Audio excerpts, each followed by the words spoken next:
And now your starting lineup for our Utah Valley Wolverines. At keeper, number 1, Jessica Duffin. At midfield, number 4, Jamie Brown. In the midfield, number 5, Libby Weber. Forward, number 6, Callie Stubbs. Forward, number 8, Sydney Fitzpatrick. Midfield, number 11, Cassandra Anderson. Defender, number 12, Lindley Brown. Defender, number 13, Melanie Hostler. Forward, number 14, Taylor Kirk. Defender, number 20, Callie Sue. And in midfield, number 27, Abby Jamison. The Wolverines are led by head coach Brent Anderson. He's assisted by Alyssa Lowry Christensen, Lexi Robinson, and Erica Owens.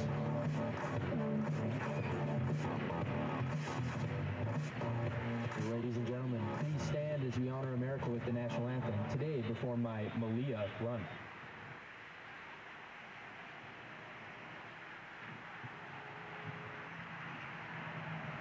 Oh, say, can you see by the dawn's early light what so proudly we hailed at the twilight's last gleaming, whose broad stripes and bright stars through the perilous fight and the ramparts we watched were so gallantly streaming, and the rockets ran clear, the bombs bursting in air gave proof through the night that our flag was still there. Oh, say does that star-spangled banner yet wave o'er the land of the free and the home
Now let's make some noise and welcome to the field our UVU Wolverines. Academic America. They produce a lot of great Utah Valley has found the ability in the last 2 years to have an opportunity to step into league play against the top dogs. Trying to We have 2 season teams here, both recruiting a lot of key players. The neat thing about both programs is they have 5 wins this season. Scoring is coming from multiple players on both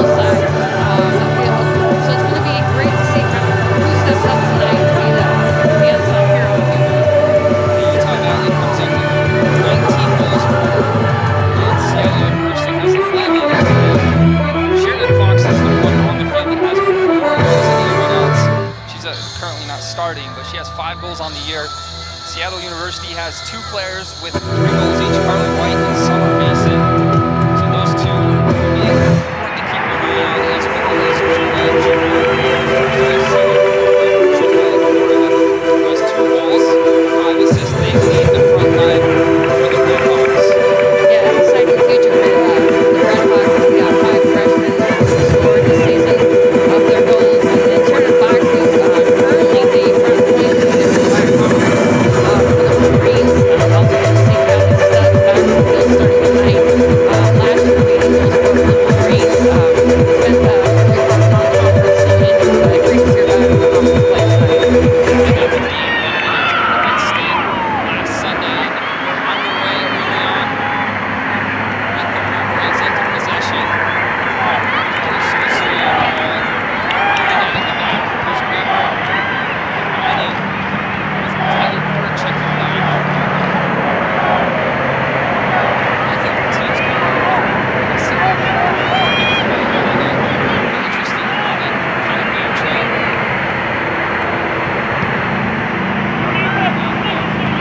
Jessica Duffin was defensive.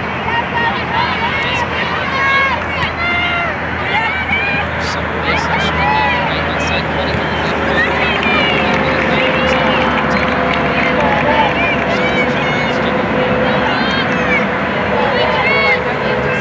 Just a great team leader, senior, also the attacker, preseason Black Defensive Player of the Year. So hopefully she'll be able to guide them to a great This could be dangerous. First chance in for the Redhawks. Didn't help them recover. Kelly Susu goes across. A lot of pressure coming from the Redhawks. Can the Wolverines in possession?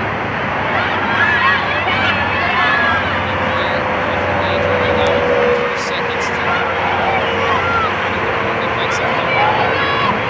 It's going to be a big test for UV's defense tonight to get back Forest and Seattle has been a goal scoring offensive team over the years, and so this is going to be a good test for them.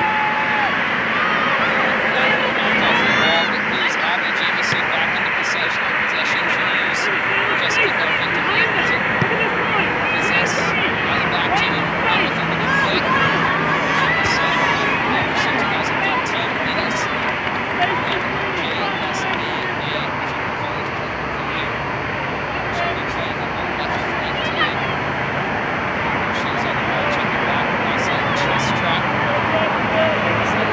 Versatile players we've watched through the season. She's been up top, she's been good. I saw her play numbers a lot to this team. Lots of power schemes. That's kind of around the back line.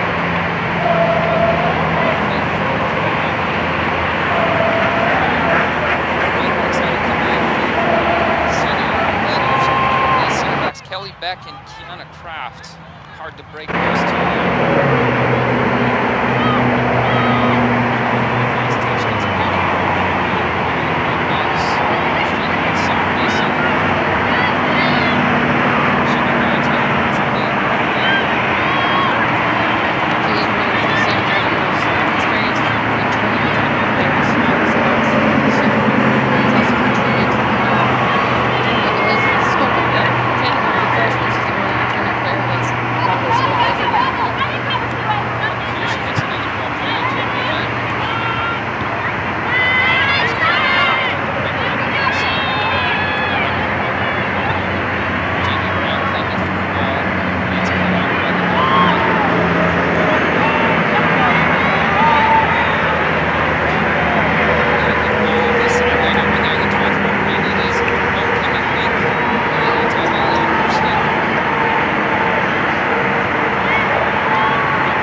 meters of room to run at the back line.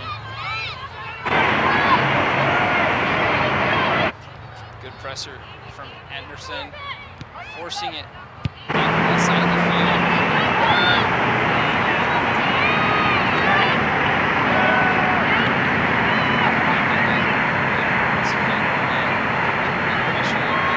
Out of the back. One thing Portland State, talking to Anderson after the game, they really wanted to stress breaking down the back line. Possession, and keep the ball in the third, but they also tried to get into the passes, especially against a really similar like the scene. Attacking third has been one of their keys all season. It sounds funny to say when you see that they've scored many goals against our opponents here at Glenfield, but as we get into conference play, tough rivals and matches, it's going to be a little tougher to get through, and so they're really going to have to run as many times.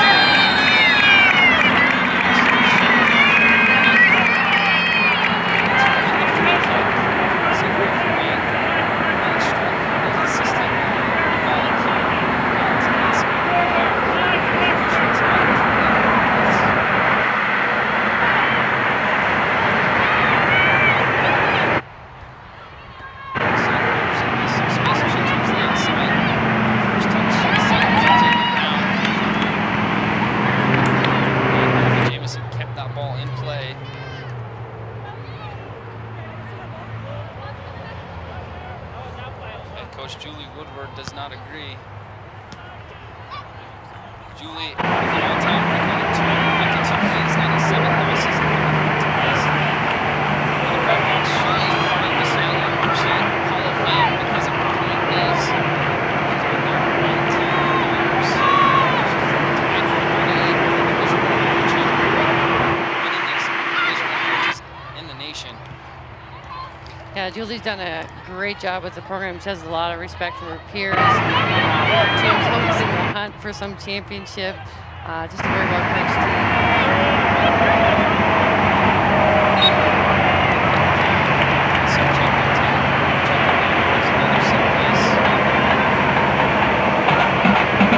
Weber will trot over here to put this ball in the box.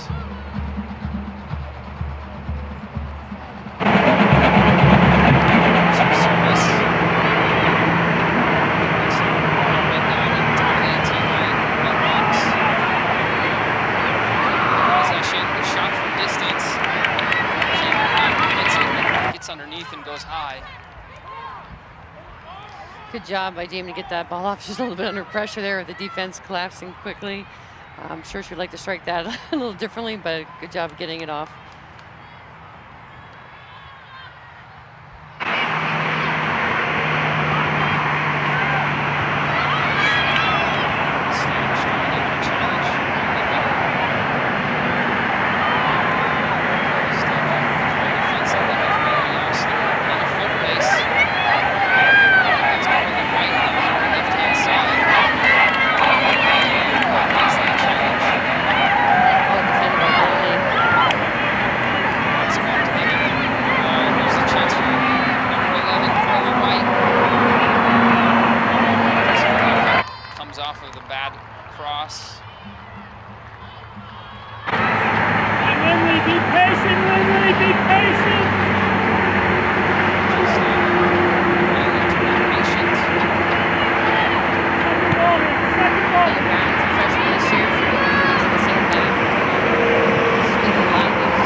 both these teams have been awarded the NCAA Team Academic Award, and you being part of the academic advising team here at Utah Valley University is definitely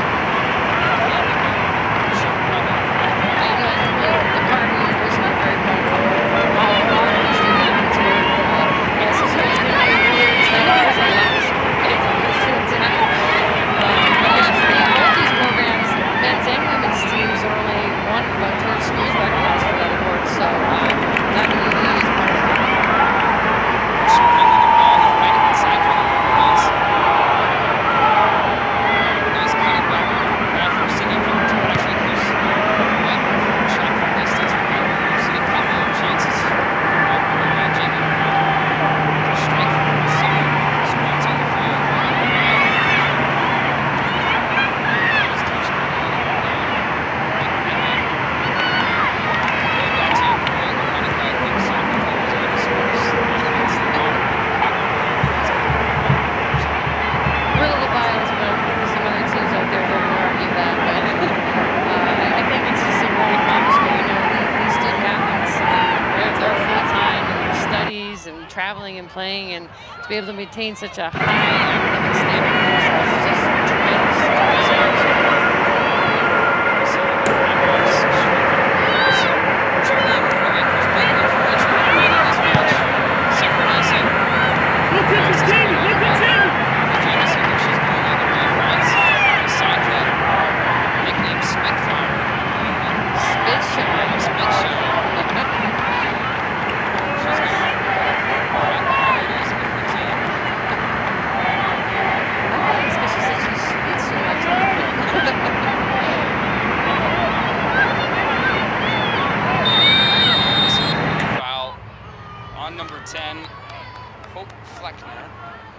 Sophomore forward. She played club with Pacific Northwest. They won the Far West Regional Championship. Going back to the academic award, Veronica, one thing I think we need to paint a picture for those young student athletes that are in junior high, high school. In order to perform on teams like this, you need to hold a GPA that hits the standards, and you need to do that while traveling. A lot of times you'll go to a lot of these athletes, they're very structured in their day. You know, they're holding study halls on the road and reading when they can on buses and planes to make sure they're staying on top of everything. It's a challenge, but they do a good job at it.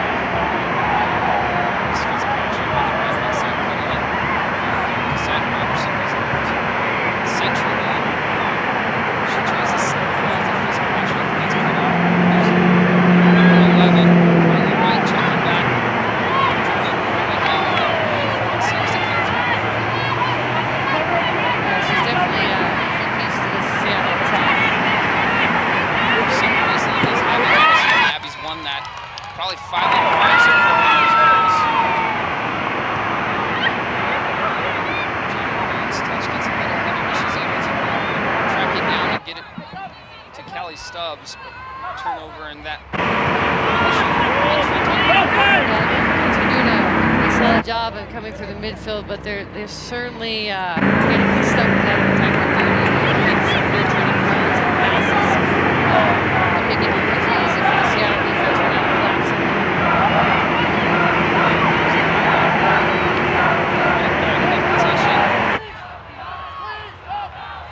Coaching staff from Seattle University his team to stop and squeeze.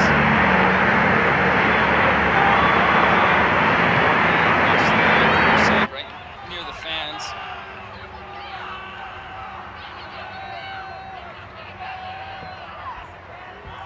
Just about 15 minutes in.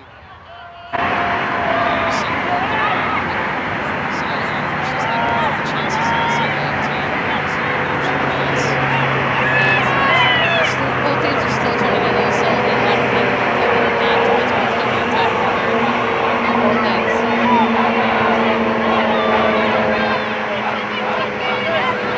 Good job by Callie.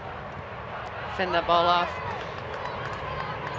Julie is very physically strong for Seattle, so Callie Susu is going to be having a good time tonight. She's been strong in her checking challenges. Callie will be watching.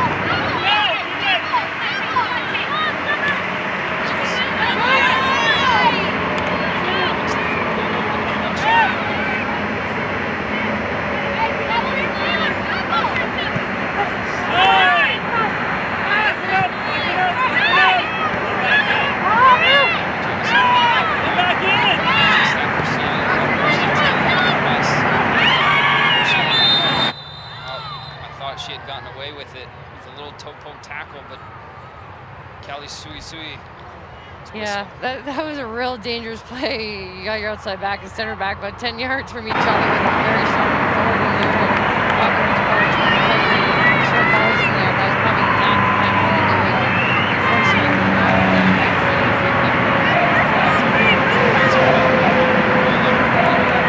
your center back, it's got to be right on their foot if they're going to be playing out of pressure. And here's a chance for number 26, Stephanie Speakerman, to serve a ball. Her service goes far post.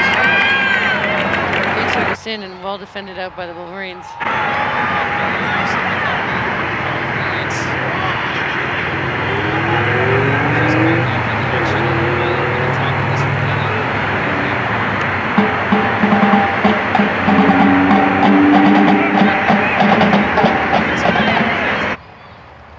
Jamison, she's looking for her options going forward. Little toe poke, ball still in play.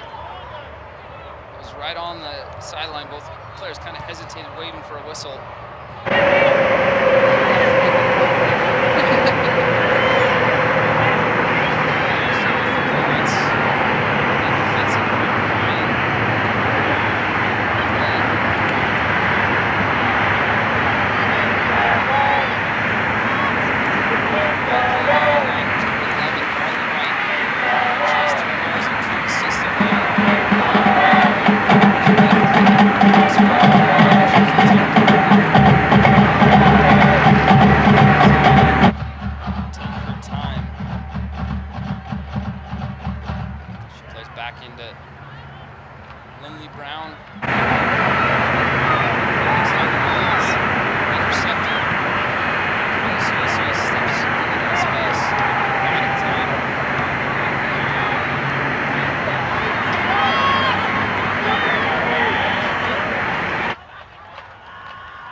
And I think if I'm Coach Woolward, Julie, right now, I'm thinking the same thing. Seattle, a lot of vertical running going on, balls over the top that people like Jessica Duffin is going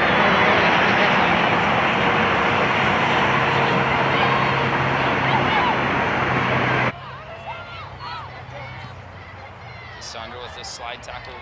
Well timed, deflect this out for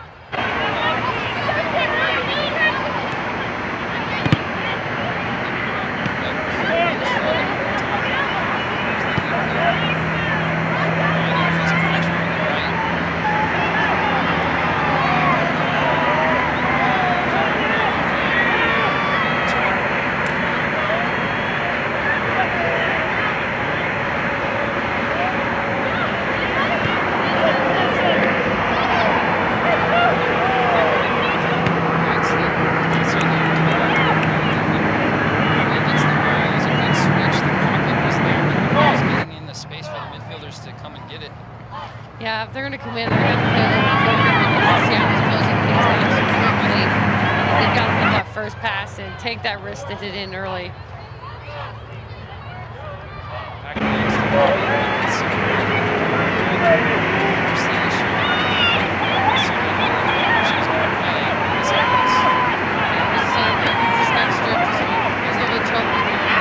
Got to recover hard. This is Summer Mason on the ball. First touch gets towards the end line. It's cut back. Good service across the face.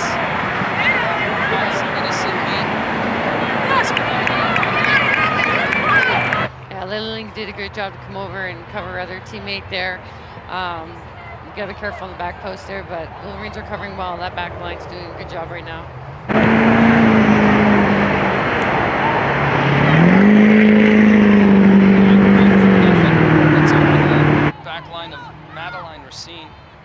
She plays back to her keeper, Brianna Smallridge.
Care of the ball, they attack. If you watch, they have some great matches where they're so dynamic up top. They explode for goals. If you were here and watched the Montana game, he struck 6 goals. And then there's other times where, like right now, they're a little stagnant in the attack. And, great teams are always finding a way to match after match after match and be consistent and just believing. The nice thing about this Wolverines team, even though they're quite young, they do believe. And one of their biggest challenges is start to win on the road. And that's going to be the big thing for them in conference play. Can they get some wins on the road and position themselves for a challenge? Callie flicks it out wide for Cindy Fitzpatrick, who runs out of play. If you look at the possession so far, first 25 minutes, the passes they've been able to connect on a higher percentage.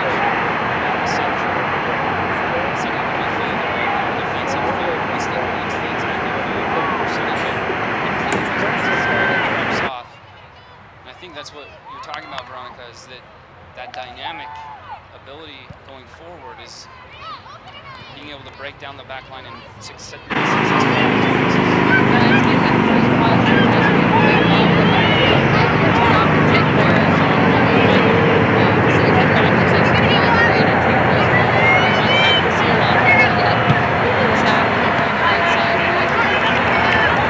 Certainly something that they're capable of doing but need to do more of. Jamie Brown came back to help Abby Jamison on this left-hand side. Defensive side.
I actually think this is a 7-game road swing for Seattle coming up.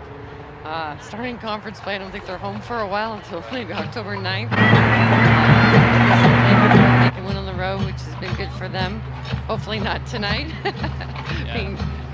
When you're away from home that long, it is.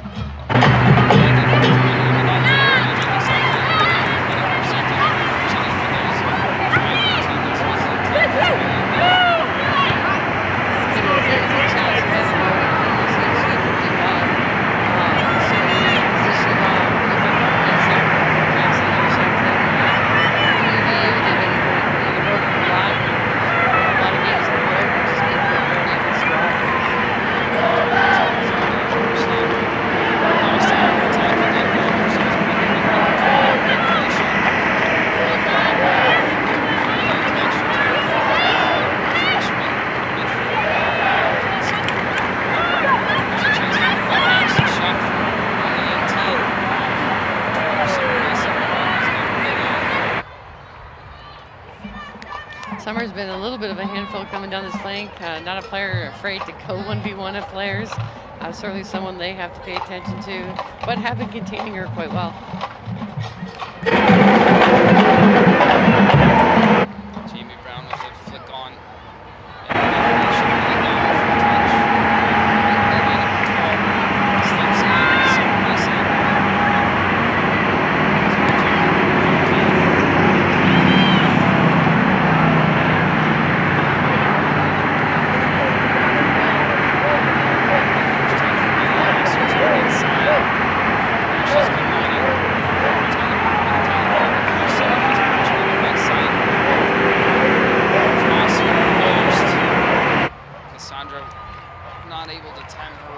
That was a great build-up by the Wolverines.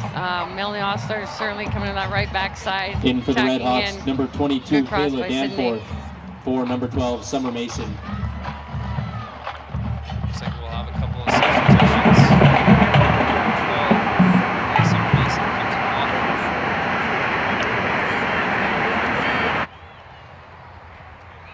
Looks like number 11. Subbing for the Wolverines, number 9, Tori Smith. In for number 6, Callie Stubbs. And also in for the Wolverines, number 2, Sarah Collister. In for number 8, Sydney Fitzpatrick. Tori Smith checking the game for Callie Stubbs and Fitzpatrick.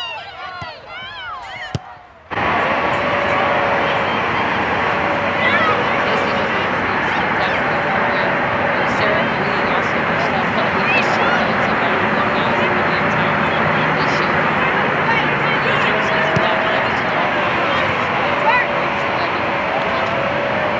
Tori Smith came in.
Here's Cassandra with a little overhead kick. This falls to the feet on start 18.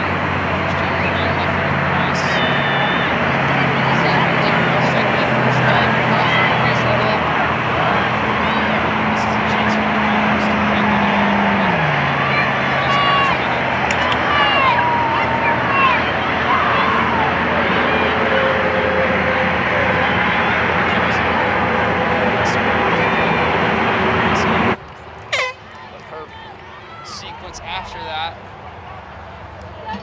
subbing in for the Red Hawks, number 9, Jennifer Plummer in for number 4. Here are a couple more changes for the Wolverines. Anna McCarter enters the match. Lexi Felis enters the match.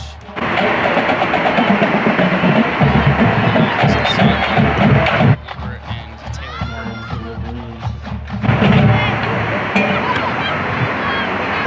Number 10, Brianna McCarter. Number 23, Riley Britton. And number 7, Lexi Felis.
Rushing attacking players. She's going to have to make little cleaner pass outs to her backs.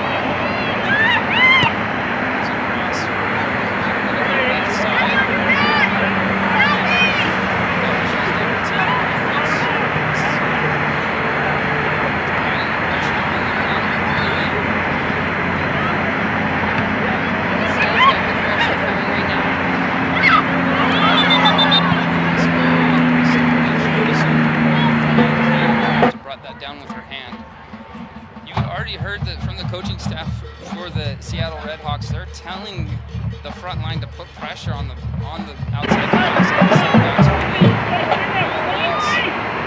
Yeah, they're definitely going to knock some balls around there. It's a good time to start pressing in.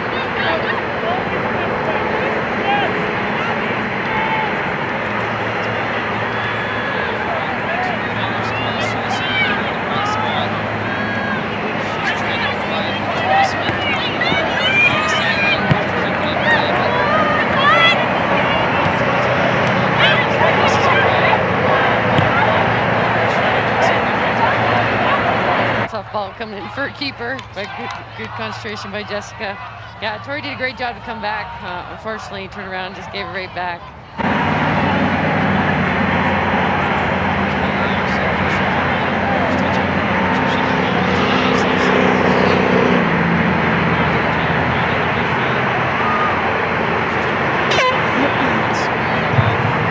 In for the Red Hawks, number 2, Sunshine Suriano, replacing number 27, Julia Moravic. And in for our Wolverines, number 25, Tara Furlong, replacing number 12, Lindley Brown.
Substitution for the Red Hawks, number 20, Rosalie Sittower, replacing number 19, Hunter Marr.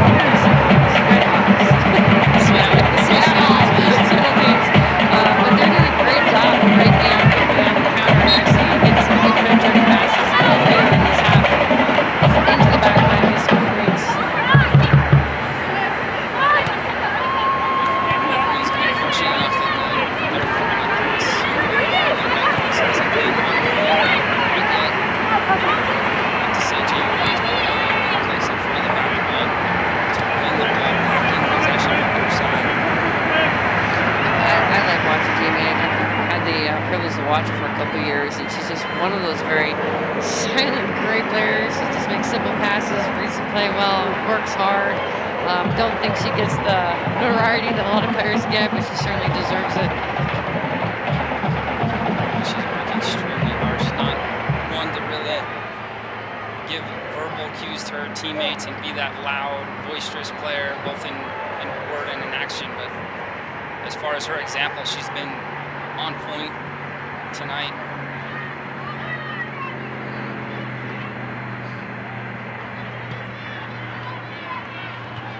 Tori Smith trying to bring down the ball from Jessica Duffin. Yeah, that was a better decision by Jessica. Good service out to the flank. And here's the number 10, Hope Fleckner, who's been popping up in spots throughout the midfield. Good first touch and turn here from number 10, Brianna McCarter. Couple times the ball's in the middle of the field, they're just not on their teammates' feet, and that's the chance for the Redhawks to break. They haven't really had a goal-scoring opportunity yet, but if the Wolverines continue to turn over the ball in vulnerable spots. Yeah, you're absolutely right. They've been really trying to force the ball in short passes through the center of the field. They may want to look to just get some longer switch of play to get out of some of that pressure and avoid some of those opportunities to be struck in very dangerous spots by the Redhawks. Just Callie Suisui on the ball. Her first touch off her thigh.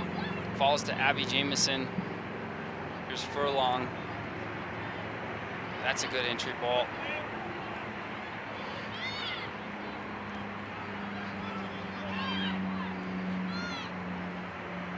Seattle really looks for that target forward and just to play off of that target forward. Callie Suisui doing what she does best, stepping in those gaps. Tori Smith in the duel. Yeah, Seattle has definitely been a lot more dynamic in the last 15 minutes of this game. Both teams at the beginning were playing pretty vertical down the field, and now they're being a little more dynamic on the attack, which is causing the back line a little more trouble for the Wolverines. Callie Suisui, what she lacks in technical ability, she makes up for in speed. She will run down opposing attacking players. Good turn. Yeah, she is definitely a physical player and just doesn't fear anything. But that play again comes from a ball from a goalkeeper hitting into one of their midfielders with their back facing goal, and that's just a tough ball for a player to get out of on the team. Yeah, Lexi did well. She had a defender sneaking in on her right side. There's another chance for her to show her skill. She beats two defenders with her touch. She's trying to play over the top for Tori. Tori a check to the ball. Substitution for the Red Hawks, number 18, Emily Zimmer, replacing number 3, Kiana Kraft. Kiana Kraft comes off for number 18, Emily Zimmer.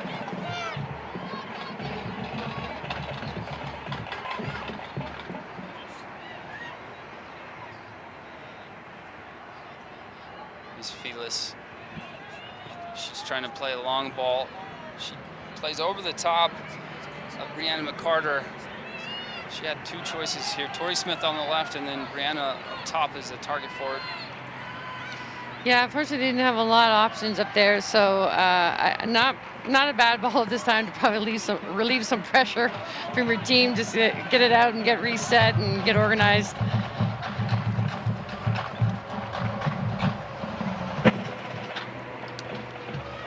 Abby throws it down the line. Number 10, Hope Fleckner, puts it right back, but Jamie Brown wins possession by forcing the Redhawks into a foul.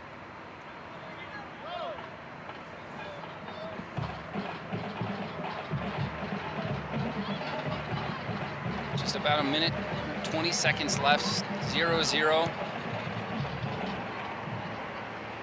Flick on from Jamie Brown. He's probably going to run out of play. Whistle fouled. Is Sarah Callister whistled for it? It's Tori Smith. That's a great effort by her. You know, I'd rather see them get aggressive and foul down there and try to make something happen. She's trying to get around the defender to keep the ball in play. That's where she's whistled for the foul. As Lexi Felis steps in, her touch goes for a throw-in. Substitute Emily Zimmer throwing down the line.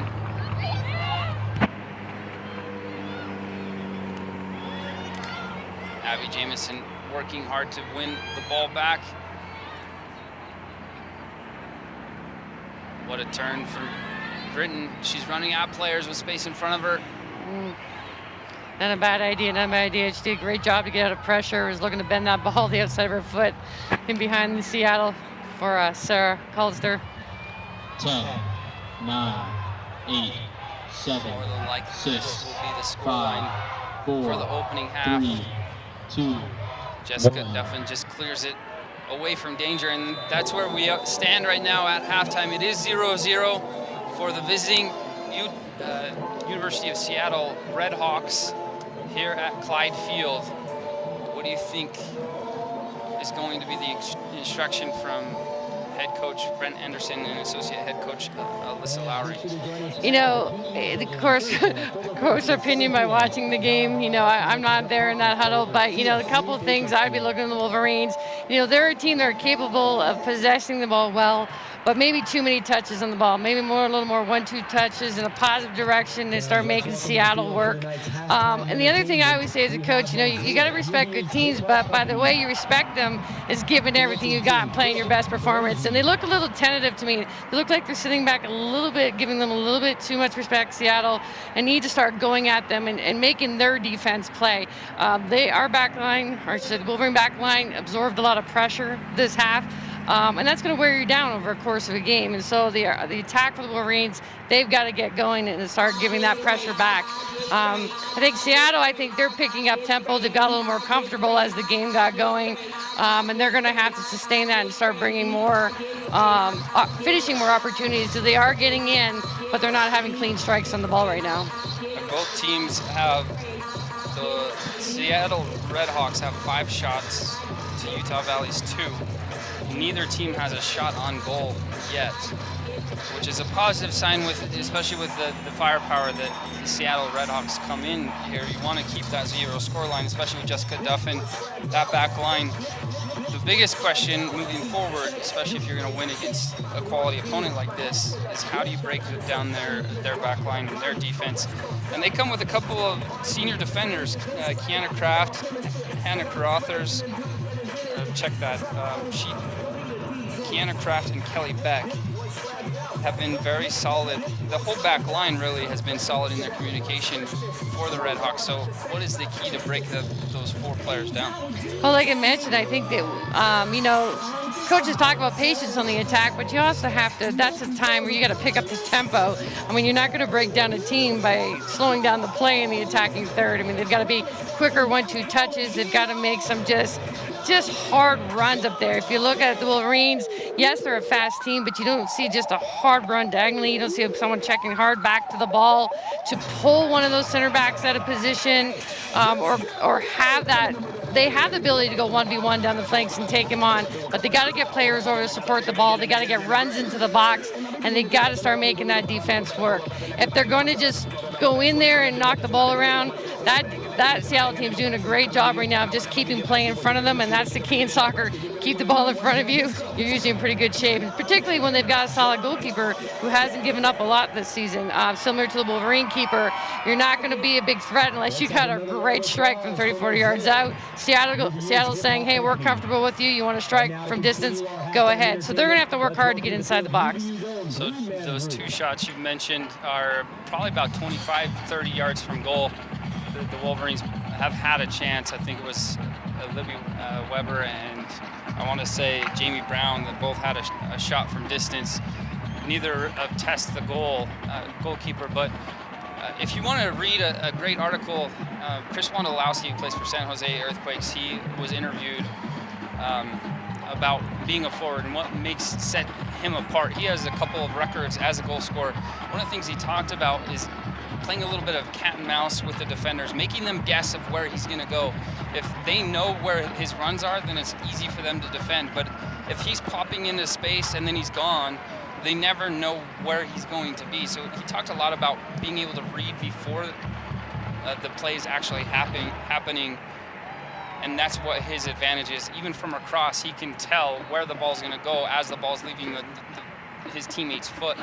So I think you bring up a good point in the attacking third. The quality that they can connect on is, one, the decisiveness going forward. And it comes from not just the player on the ball. You mentioned the runs off the ball, checking back to the ball, the diagonal run through. I think you brought up some great points, and I think the Wolverines have to do that. Yeah, you make a great point too. We're too predictable right now. You're absolutely right. And they always say, the game of soccer, some of the best players are those that are not on the ball. It's just their runs up the ball that open up and create other things for their teammates. You're exactly right. And we're 0-0 at half. We're going to take a break here. Make sure you join us back here at Clyde Field at Utah Valley University. It is homecoming night. If you're on campus, you're hearing me, get out here, support your Lady Wolverines. We'll join you here shortly.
If you're ready to start.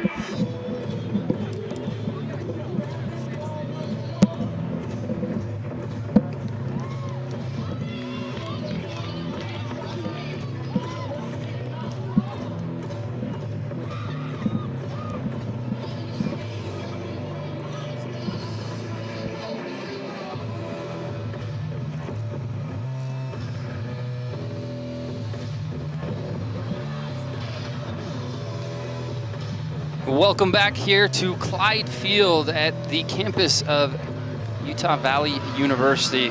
My name is Sean Blymiller. I'm on the play-by-play, joined alongside Veronica O'Brien, who's former coach at UC. You just told me and I forgot. Riverside, UC at Riverside. We're just about to start the second half. It is 0-0 for the visiting Seattle University Redhawks against your Utah Valley University Wolverines. What are you looking forward to the most the second half?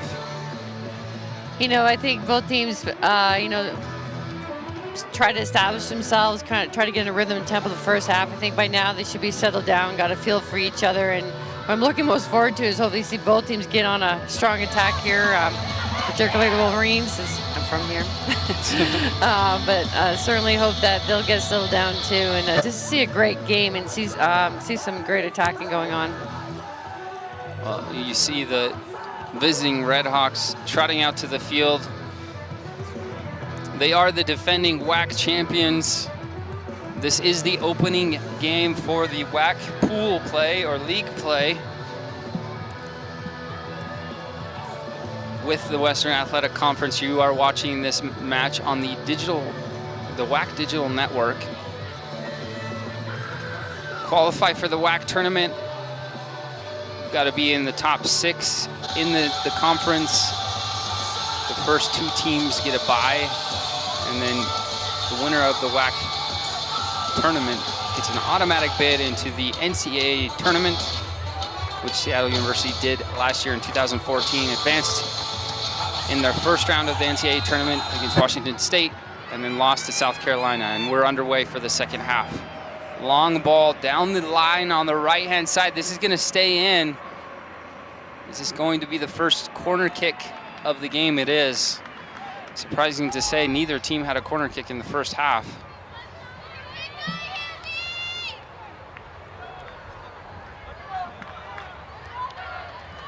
Looks like Carly White will take the free kick. She hits that near post, and Jessica Duffin has no one around her. It's a great breakout by the Wolverines. Great throw by Jessica Duffin. This is 3v2 if she can beat this first initial defender. I believe that's Tori Smith. Is this ball going to stay in? Brianna streaking, coming to get it. Melanie Osler's behind her. And a goal kick. Well, that was an exciting first 2 minutes. We got a long ball in, corner kick, and a great counterattack, and 2 looks at the goal early on. See, I told you I wanted to see great attack early. Both teams have an early penetrating ball. Seattle off the kickoff, and then on the counterattack, Wolverines had their best look of the match. Not far off from combining going forward. Here's Melanie Osler playing back to Jessica Duffin. Got to be careful here. Well done to break pressure. Touch has to be cleaner. Lexi Felix makes up for it. Here's Cassandra Anderson finding Sarah Collister. She's isolated 1v1. You like her in 1v1 opportunities. Here's her chance. I do. She's got great pace. And that's a good start. You know, Sarah came in and made one of those diagonal balls to pull the defender in, and then came back out and had a good opportunity to go 1v1. She beat her defender. Her last touch just a bit heavy, but she does well to beat 2 of them in the dribbling effort. And here's Brianna Smallage playing out of the back.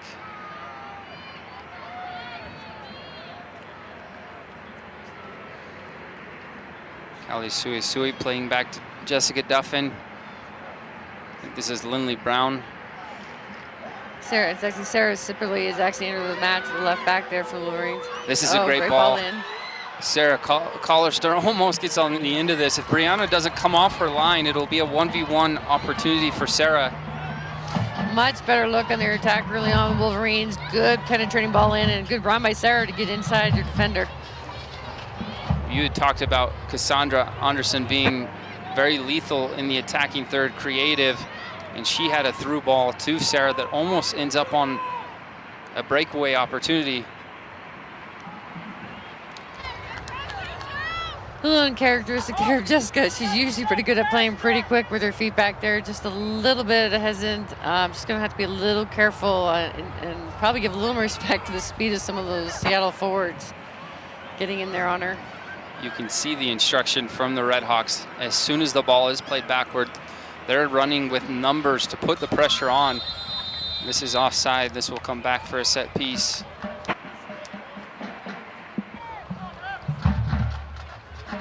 Throughout the first half, the coaching staff, Julie Woodward and her assistants, were yelling at the forwards to put pressure on the Wolverine back line, and we've already seen that in the opening 4 or 5 minutes.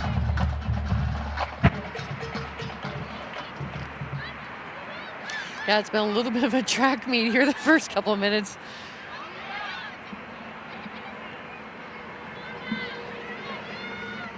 Melanie trailing behind if they need an outlet, and here she is on the throw-in.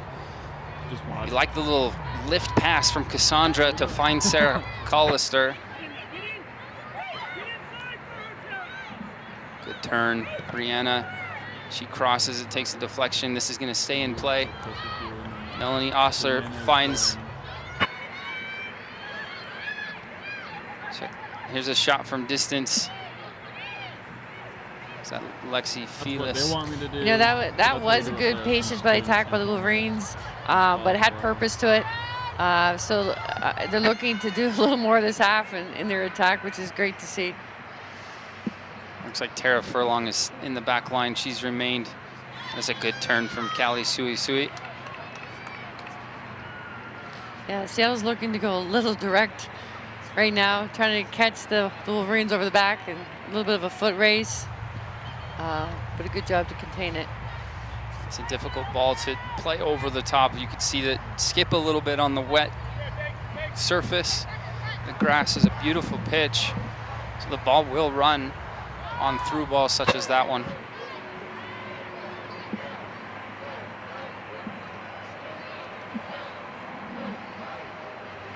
Here's Sipperly that you had mentioned, tracking this down.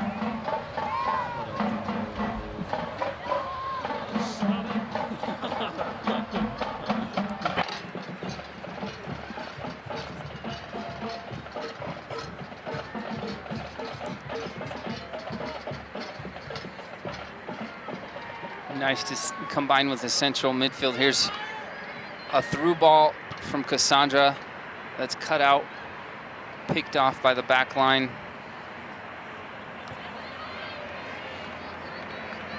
Madeline Racine, both times picking off the pass from Cassandra, stepping into that lane.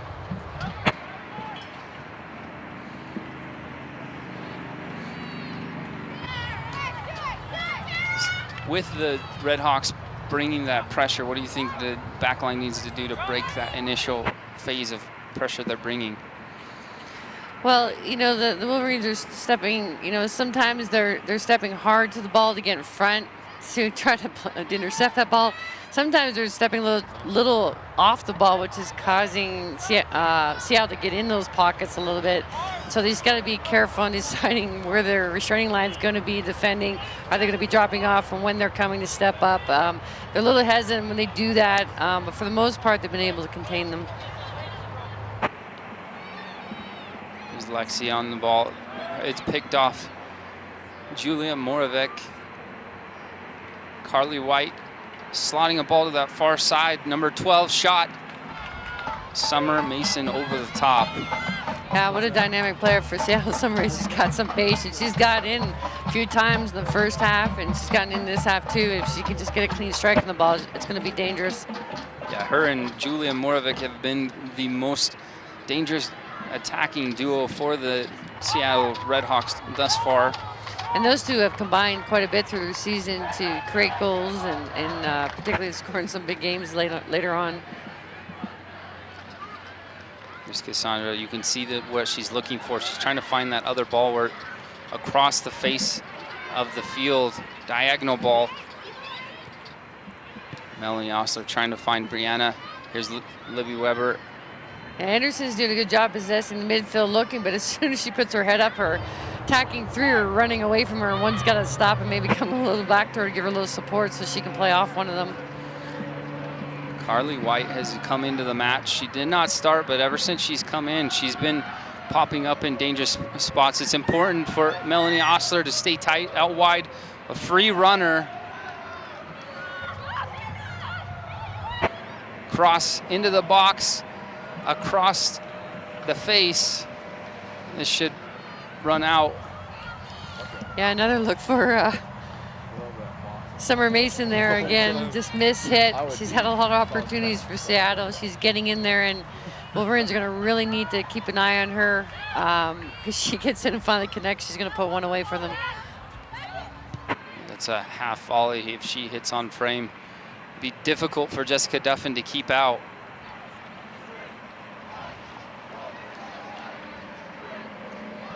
Here's Melanie looking down the line, cutting to the middle and find Libby Weber. And here's Sipperly. Cassandra does well to win the ball back. Here's Sipperly going forward. Lexi Felix in the midfield. Libby Weber, overhead kick, trying to find on this far right-hand side. Jamie Brown, good first touch. Tori Smith, she's working through the challenge.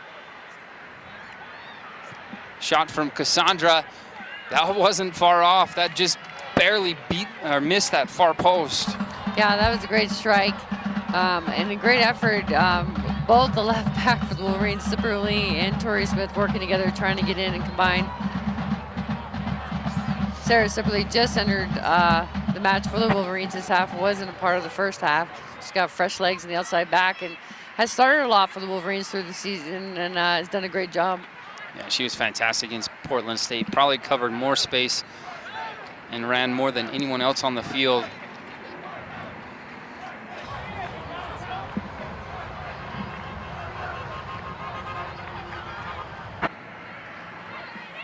Here's Furlong, little touch over her defending player, but her pass to Weber out in front of her.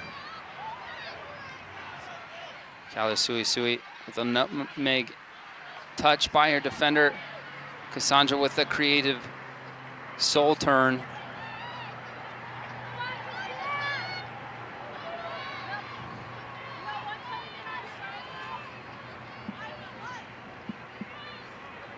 Furlong trying to take a touch forward, but two Red Hawk players converge. Yeah, the Wolverines are doing a better job of making the Red Hawks work a little bit this half. Starting to build some confidence and purpose in moving forward here on the attack. Yeah, both teams came in a bit conservative in the opening half. Both teams ready to come out to attack the opposing team in the second half. We saw early on off the kickoff and then the counterattack, and it's been free flying ever since. Yeah, which isn't too uncommon. I mean, you got two teams opening WAC match. You got a team like Seattle is probably feeling the pressure. You know, they've won 2 titles. It's always hard to defend, go for a 3-repeat. Even the Wolverines, wanting so bad to beat this team. They haven't struck against them yet in conference play. Furlong showing some good experience and composure on the ball. Melanie Osler finding Cassandra. This is a good job breaking presser. Sipperly, can she keep it in?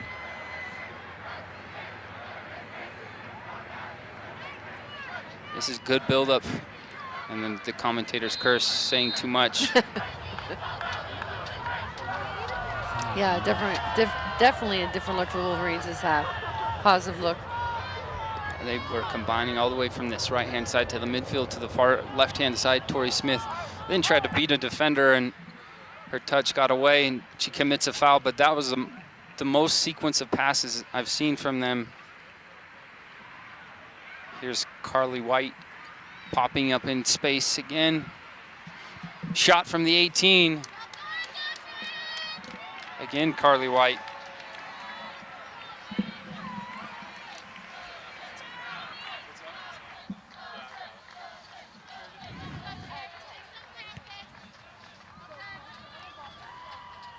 Here's Brianna up for the challenge off the long punt.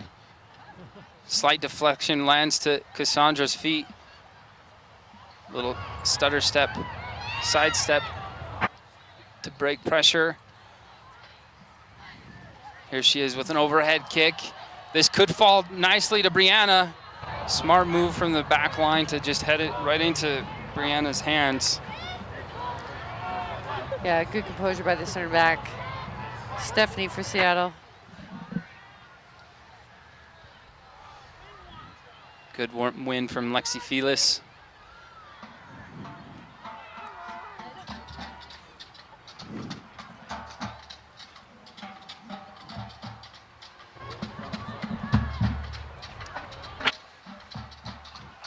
Julia being strong on the ball yet again.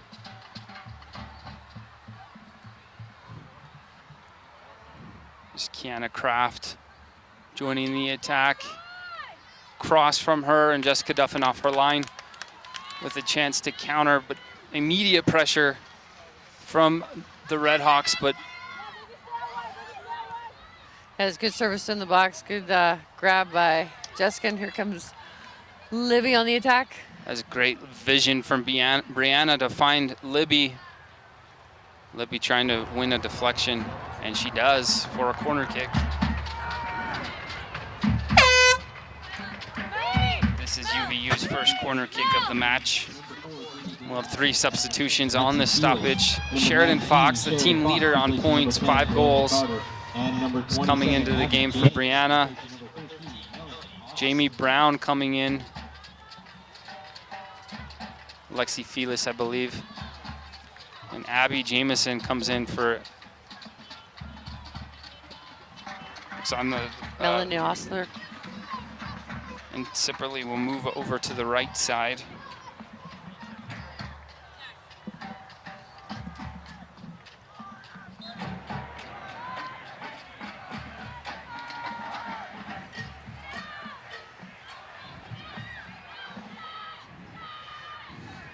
Sipperly will track this down, try to play Jamie.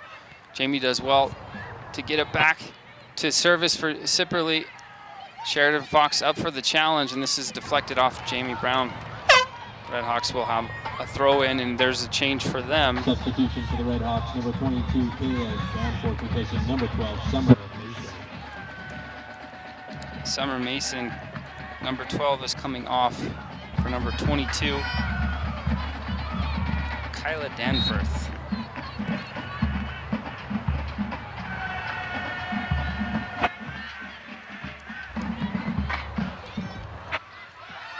Jamie Brown so well composed on the ball. Jamie, she looked like she was lining up for a shot, but her touch falls to her feet.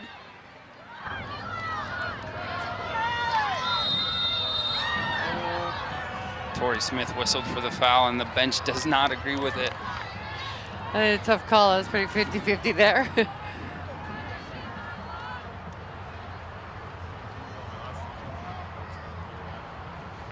We're about almost 20 minutes into this second half. We're still tied 0-0.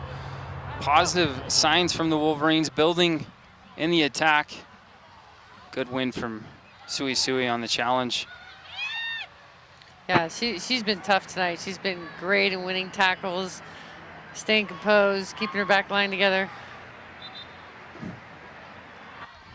The pressure from Abby Jamison forces the Red Hawk player to dribble out of bounds. This is a throw-in for the Wolverines. I think one of the good adjustments that the Wolverines made in the half is getting Cassandra back into the center midfield area where she's suited for. Here's a chance. It could be a goal. Oh. Can she get a shot on frame? She scores. Is that Sarah Collister? She worked extremely hard to pick this pass off. A back pass to Brianna Smallage. Almost looked like for a second she was going to get fouled and for a penalty, but she stands strong in the challenge and buries her opportunity to go up 1-0. Yeah, great composure. She actually took her touch away from the goal to avoid the second defender coming in and was able to put it away. Great finish by Sarah. Well, a lot of this starts from her vision of seeing where the defender's going with the ball, and she picks it off. And like you said, she takes her touch away from the defender, and then defender clips her. I thought probably could have been a penalty if she goes down, but she stood strong in the challenge and is able to bury her chance to take the advantage.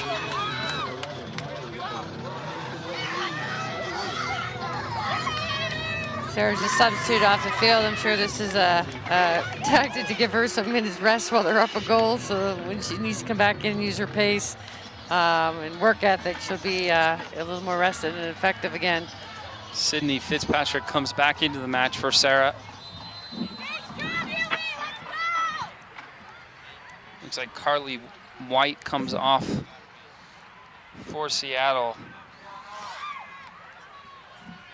You know, great adjustments by the Wolverines at halftime. You know, they knew they needed to pick up their tempo and start going at Seattle and make them work, and it's paid off so far.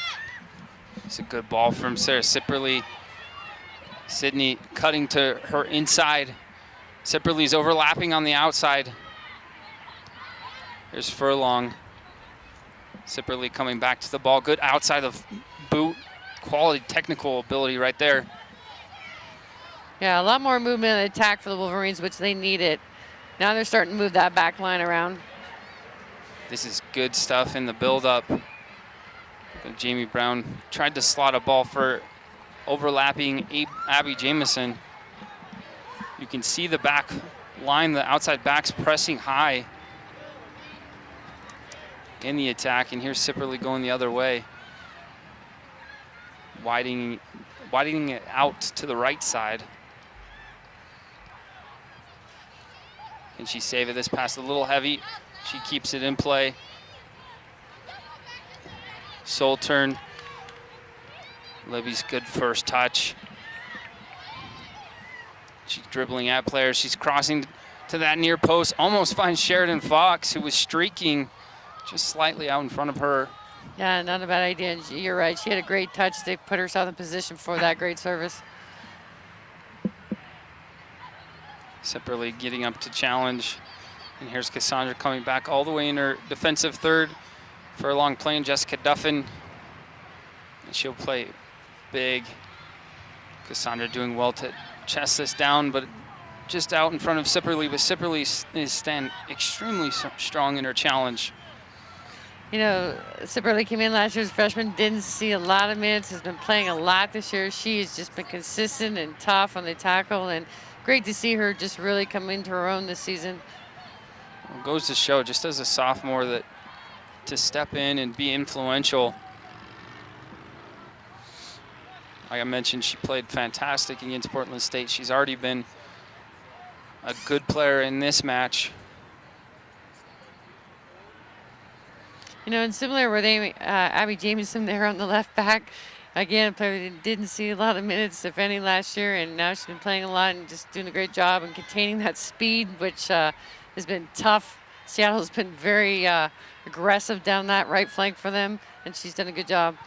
Abby's a transfer from Dixie State University, played there her freshman and sophomore year. Last year was a redshirt here at Utah Valley, but she stepped in and been very consistent. And this is a dangerous cross. Well done from Furlong to cut that out.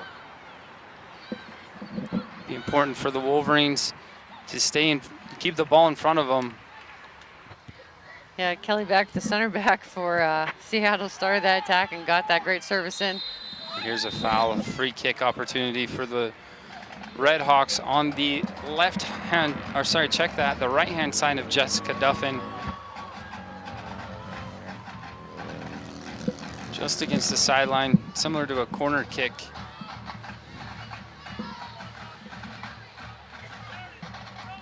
Yeah, Seattle's got some great attackers in the air, so there's going to have to be some great tracking here coming through the box.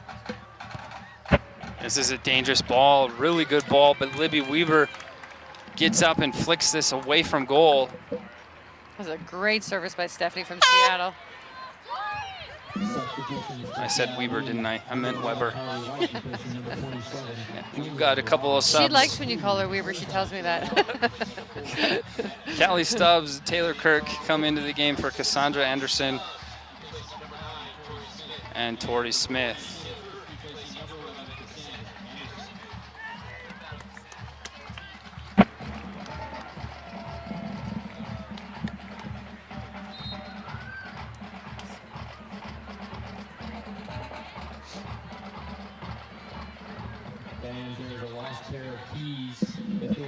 Good pressure from behind.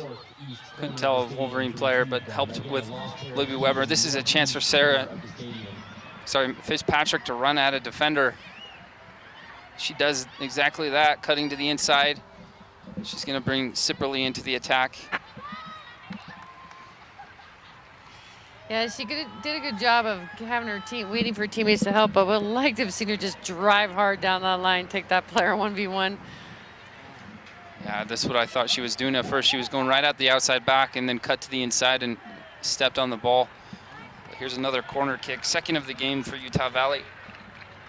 And that's one thing you talked about at halftime. You wanted to see more players be more aggressive going at the back line and at the Seattle Red Hawks.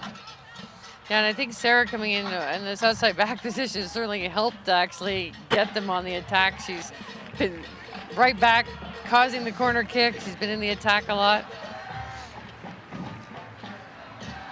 Good service. Weber, I believe that's Weber that gets the header. Another player for the Wolverines that didn't see a lot of minutes in her freshman year and has just been a mainstay in that center midfield and been very good for them in terms of switching the field of play. She's not afraid to strike from distances. She tells me all the time it's her favorite shot. She's a strong player. She's shown a lot of savviness in her first touch into space in this second half. First half was kind of into pressure, but second half she's found that space. She's been able to keep possession, be positive. Here's Patrick's shot from distance. Callie Stubbs on her left foot, crosses it across the face. It'll run innocently for a goal kick. I like this, a little more aggressive attitude here on the attack. Madeline Racine being replaced by Emily Zimmer. I think the coaching staff are thinking the same thing you saw, Veronica, with the back line on this right-hand side, falling victim to the overlapping run of Sipperly and Fitzpatrick.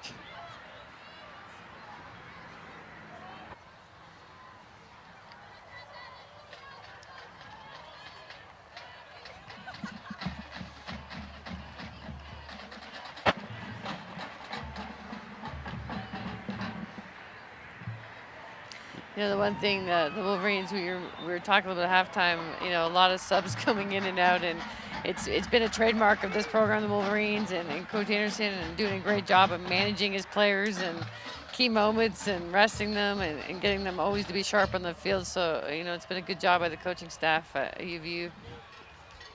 It's not easy to make changes and still keep the same level of play and quality on the field. Seems like every change they've made so far this match has been the right one. Yeah, you're absolutely right. You know, a lot of college teams rarely ever change their back four, and UVU has done that a couple times tonight, and it's gotten the outside backs, a lot of them in the attack, particularly the second half.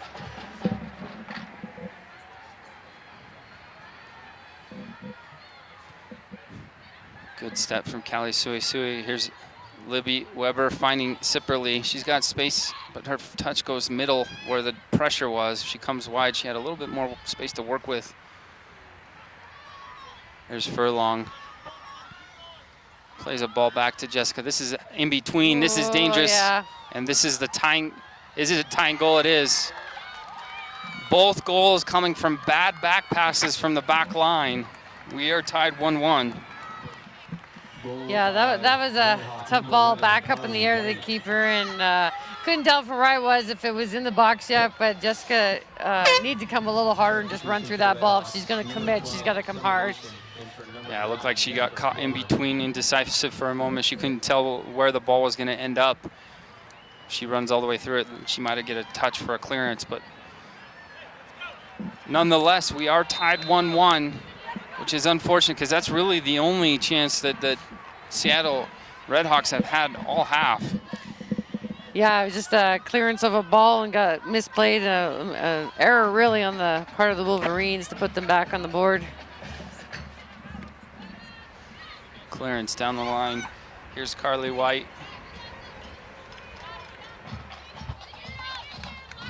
But lots of time left in this match for both teams, and both these teams are teams known to be good to score late. So still a lot to go. Yeah, Callie Stubbs just did that last Sunday against Portland State. 28 seconds left. I thought we were headed for overtime.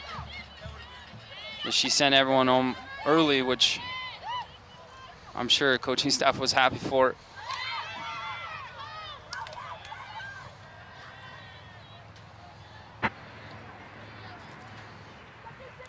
Yeah, the Wolverines got to work hard to maintain their tempo. They've given a little life back to Seattle with not having a lot going on for them in the second half, so now they got some life.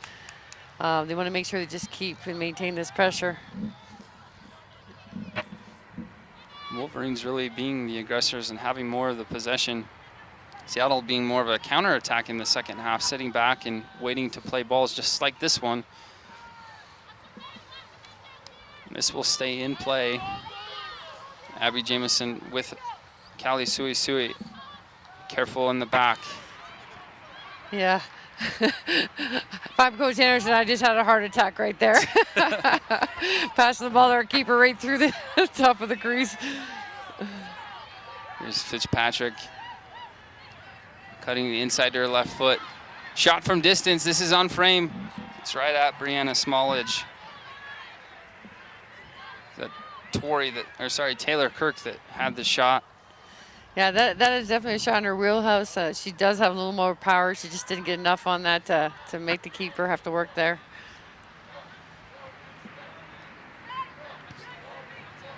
Sipperly coming in, winning the second ball off of Weber. Here's Fitzpatrick isolated.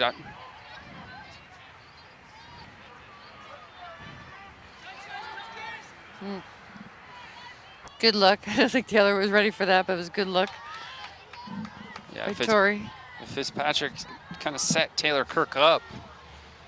Saw that lane there, and her touch just was a little bit out in front of her. Sorry about that. Correction. Yes, Fitzpatrick called her Tori. 8 and 9 look similar.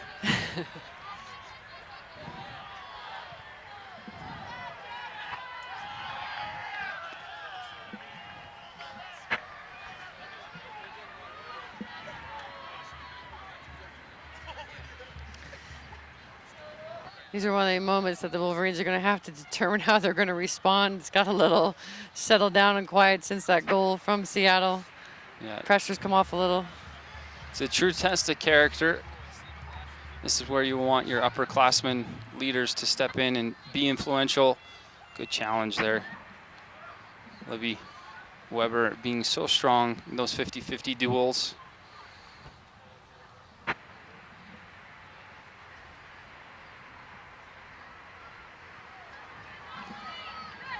And here's a chance for in behind Fitzpatrick. First touch, can it be a positive one to her left foot? Sets herself up.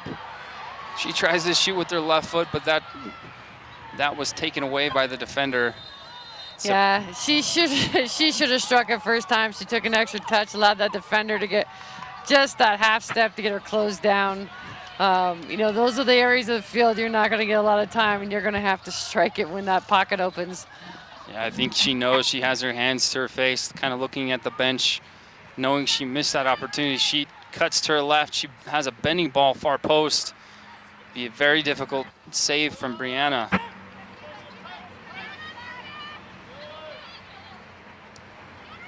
This is a dangerous pass. Redhawks find it and go the other way. Here's number 12. Again, we've sent her name all game, Summer Mason, streaking. Yeah, the Wolverines have adjusted well. They're forcing the Seattle right now to play that long ball in. It's not being effective, but what they do have to be careful of is the decision they make to clear or pass back, because this is a fast front line that can strip you pretty quick. Seattle's looked the most dangerous in turnover and transition from the Wolverines. When they give up the ball in a bad spot, that's where, like this is where Seattle does look dangerous.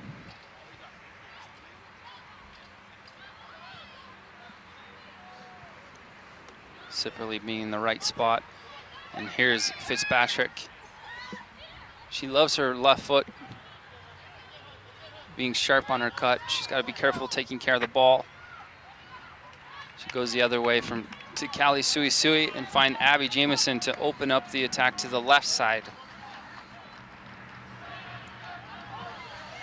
Yeah, last couple seconds here, there's been about 3 or 4 misplayed balls in the midfield there. They're going to have to be really cautious of this. That's where you have to be sure of your possession. Good first touch from Abby Jamison to beat her first defender. Good help from Sheridan Fox, who we haven't mentioned her name much. We want her to get more involved. Here's Libby Weber with a chance to find Sydney.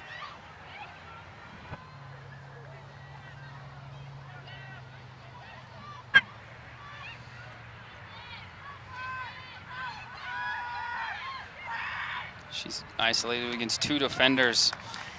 And she did a good job to get a corner there, but she's actually hurting herself by slowing down when she's getting the ball. She's got to make an aggressive first touch and try to really bend that back and make her work. It looked like she was a bit indecisive whether she was going to cut to her right or go to the left. Good ball to that far post, not Great far ball. of Weber's head. And here's Jamie Brown to her left foot, shot across the face or across. Fitzpatrick can put it back in with her left foot, falls to the feet. Oh, Oh, I couldn't tell who got the shot. Is that Sheridan Fox? it's Taylor Kirk, I believe. Yeah, you're right, 14, Taylor Kirk. It's probably about the penalty spot, bouncing ball, half volley. And she hits it, but hits it wide. Yeah, she just needed to skirt her hips up a little more. She was in a great position, and I believe she's trying to hit far post, but yes, just went a little wide. Sheridan Fox coming off for Cassandra Anderson.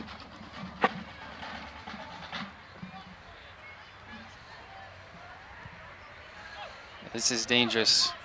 Here comes Jessica Duffin off her line. Ooh, scary. She was absolutely confident she was be able to get that in her hands. Looked like she was leaving it for Susan to have it, or sorry, Summer to have a shot. Yeah, I think she's waiting for it to get inside her 18-yard box to pick it up instead of coming out to clear it right away.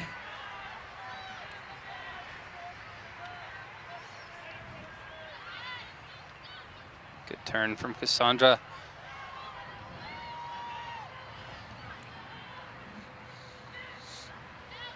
Sui doing a good job in those gaps again. Good ball from Weber. Fitzpatrick, can she beat her 1v1, her defender?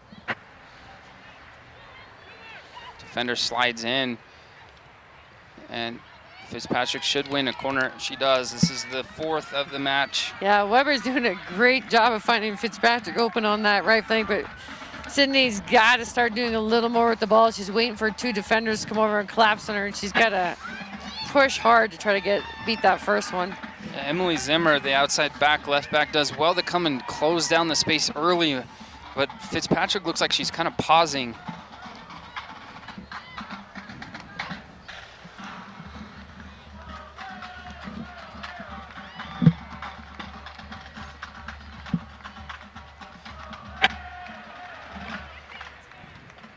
Good combination on the end line. Here's a shot from Sipperly. Oh, not far off.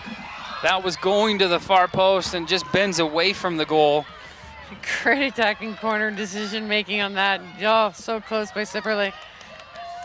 That looked like it was drawn up in training. Sipperly coming for the layoff, and she hit it well. Just needs to pull that a little bit closer to that far post. It was the breeze that took it. You're like, what breeze? Is that Abby Jamison on the far side? Callie Sui helping to cover, but a foul is whistled on Abby.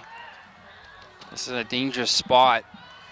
Yeah, a little bit of a tough call there. 50-50 ball, but call the linesman over there.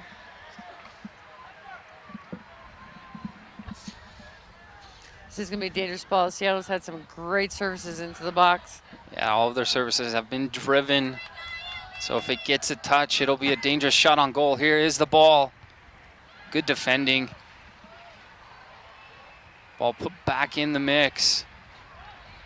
Here's a chance for UVU to break, but Sipperly has defenders in front of her. But here's another chance.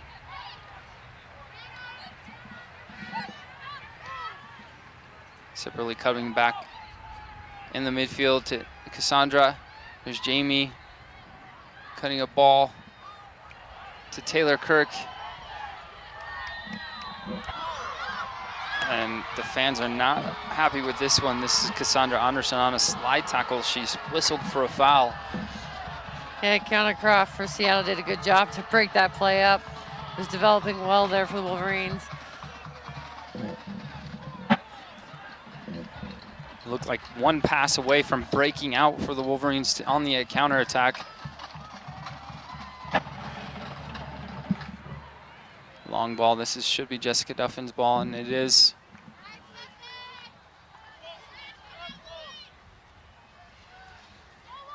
Got about 7.5 minutes left. It is tied 1-1.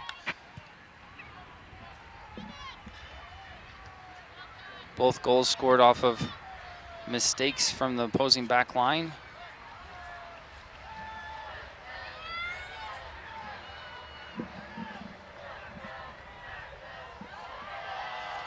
There's Jamie Brown. She's trying to find Sydney on this far side of the field. The Wolverines are doing a good job in actually getting numbers forward this half and getting support around the ball. One thing they are going to have to be aware of is this counterattack long ball from Seattle. Seattle does break pressure well. Callie Stubbs was working extremely hard to put pressure on the back line. And Seattle building out of the back. This is their first possession sequence in a while other than counterattack. And here's a chance for Sipperly to be strong in her challenge. She does extremely well. I disagree, referee. I disagree. I have to say, it's tough to be an official, but I have to agree with you. I disagree on that call. This is, again, in another very dangerous area.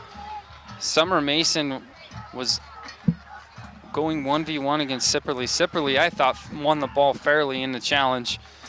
Nonetheless, Sipperly's whistled for the foul, and here we are. Carly White to take this. Is that Carly? Check that. It looks like number 15. Yeah, that's probably the most dangerous position they've been in tonight for a free kick. And his net, Lehau over the top. We'll have a substitution, looks like, from both teams. Here's the goal scorer back into the match, Sarah Collister.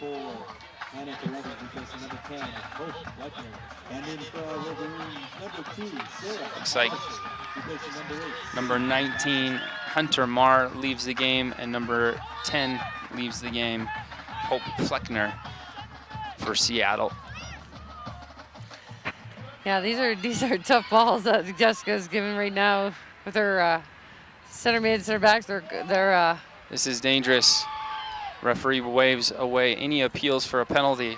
Looks like Abby Jamieson and Red Hawk player, I believe that's Carly White, ran into each other. You know, Jessica's so good for them, but she's been putting her back line a little bit in some situations tonight that's causing some goal-scoring situations for Seattle. She's got to do a better distribution. It's too big of a fast attacking team, Seattle, to put those balls to players with their back facing the play to the goal. Yeah, you like the confidence. A couple times you want to find a different forward player in the possession. You like her combining, and here's a chance. Again, Summer. Great defending by Sarah to come back and help out. Here's Cassandra with space in front of her. Two defenders in front now. Callie Stubbs trying to stay in the onside position, had come wide, had checked her run, and then the pass was too far in front.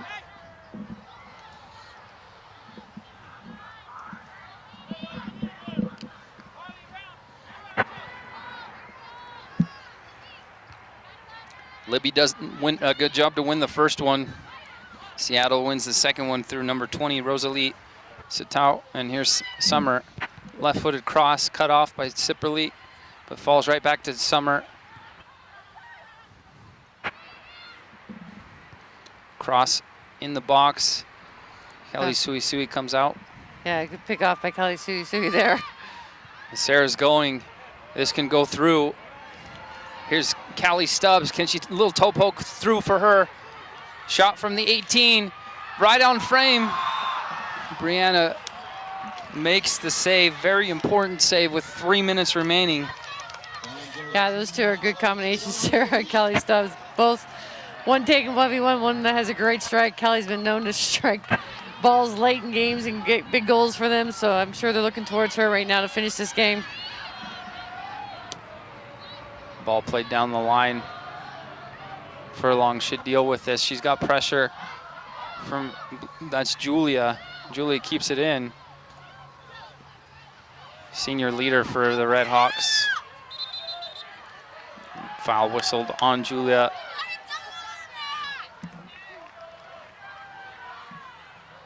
Good battle between the two. Yeah, both of them with the ball caught underneath and both not willing to concede.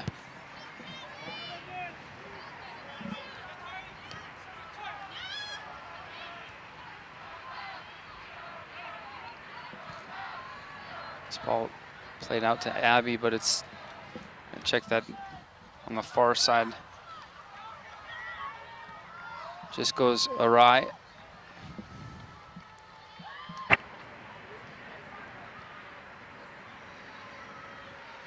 In a foot race is Abby Jamison.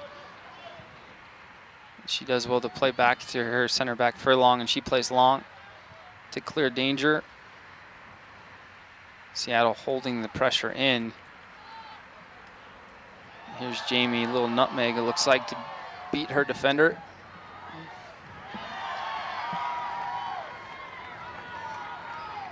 Pressure from Callie Stubbs forced the backline to pelt this out of bounds. Minute and a half left. We're tied 1-1. If it remains this, we will go into extra time. Yeah, like what Sarah's doing up top. She's coming across face of the goal. She's not just staying out here wide, although she does want to stretch back out and give a little width to their attack here right now. Looks like a foul called on Abby. 1 minute remaining. It is college soccer, so we do count down once the time is gone. Game is over. The official time is not kept by the center referee. Offside is whistled. Wolverines will have maybe one more chance to get this forward and try to create a goal-scoring opportunity. Here's Sipperly stepping. Number 4, Hannah Carruthers evades the challenge. This is good work. Summer putting the pressure on the back line of the Wolverines. Here's Sarah Collister over her defender. Good header. 15 seconds. Here's Callie Stubbs on her left foot. Oh. Unfortunate. That challenge almost fell right to her feet for her to have another shot. Similar spot she had against Portland State. You thought she had it there. 10 second left shot. So that's where we are right now. We are tied 1-1. Both goals, like we mentioned earlier, coming from mistakes from the back line, playing back to their keeper, and picked off by the opposing attacking player. Sarah Collister finishing her chance. Yeah, much better play by both teams, but Wolverines particularly like to see that they went at them this half and certainly made that back line work. Got rewarded for it, and then unfortunately, not too late, but late in the second half, defensive error and goalkeeper communication there cost a counterattack goal, really an error by the Wolverines to get it back to 1-1. Well, you and I think both cringed as soon as we saw the back pass. And we were talking about it, we're wanting them to be a bit careful in the back, and Wolverines hopefully will take a lesson from that for the remainder of the year. You've got to be careful in those situations. They paid the price to give up the 1-0 advantage to be now at 1-1. Yeah, it's tough to get a back pass popped up in the air to your keeper. Puts them in a tough decision making to come out. It probably would have been best to just turn out and hit it out wide for a throw in. But nevertheless, we're here into overtime, and it's Carly White for Seattle University who put the pressure on the Wolverine backline to score the goal. The tying goal was in the, they're saying 86th minute. I want to say it was a little earlier than that, but either way, we're tied 1-1. Opening WAC game of 2015 against the defending champions. So there are a lot of positives to take from this. Well, there is. The first conference game is always tough. It's a little nerve-wracking. You're trying to set a tempo. It's like a new season. You finish non-conference. Here goes conference. Now you have really something to play for. You're looking to be one of those teams in the WAC championships and hopefully win and get your first ever. Seattle returning NCAA appearance, for the Wolverines to be a first NCAA tournament appearance. So there's a lot going on here, and so far it's been a great match the second half. think the biggest influential change that I would see want to change for the Wolverines is not giving up the ball in the defensive third. Yeah, they're having a little struggle when they try to play through the midfield, coming from the packs to the center mid in their own half of the field. It's not working for them. They're getting stripped. They've done well when they've got the ball wide and come out of those areas in the attack and stretch Seattle a little bit. So that's an area that they need to focus on. Seattle does a great job with their midfield and even forwards when they're pressuring to collapse together and really put pressure on you and force you to play in tight spaces. So they've got to hit out early and get on the go from there. The positive thing I think to take from that, there's been times where they've been able to break that initial pressure that the Seattle Redhawks come with their forwards and the midfields. When they break that initial pressure, they have space to work with in the attack going forward. It's just that initial pass that if it goes awry and it's away from your teammate, it leaves your back line vulnerable, and those are the times that Seattle has had the opportunities for goal-scoring opportunities, goal-scoring chances. So if they're able to break that initial pressure through your midfields, Libby Weber, you also have Cassandra Anderson coming back, Jamie Brown. Yeah, the front three particularly, they've got to stay dynamic. If they start to get sitting again and getting into vertical runs, that's where they're going to get stripped quickly. And Seattle's very good on going in transition, and that's what they don't want to happen. They don't want their lines stretched apart. They've got to make that back line shift and work. You could see some subbing coming in for the first time, the back line for Seattle. You could see some fatiguing a little in that area. And this is where the Wolverines got to come strong at home. They've got to take advantage of the home field, the crowd, and their fitness and belief to go at them. This is where the Wolverines really need to take advantage of their home field because of the elevation for one, for travel the other. It's not easy to be a college student and then travel for weekends to play in league play like this at an elevation that's about 4,000, so less oxygen to really work with. So why I can't breathe? No, I was kidding. You know what? All joking aside, you're absolutely right. I mean, when you look at the geographics of this conference and the Western Athletic Conference and the miles and airtime you have to cover, it's key to win at home. There's a lot of travel, and it is tough to recover. You're not in your own elements when you're on the road. And so this would be big if they could pull one off at home here against the defending champions. So we will play 2 halves of extra. We play golden goal. 10-minute halves. If it's still tied after both halves, it will remain a tie. But it is golden goal. So check that, right? Yep. Correct. Yep. Have my facts correct? First strike, game over.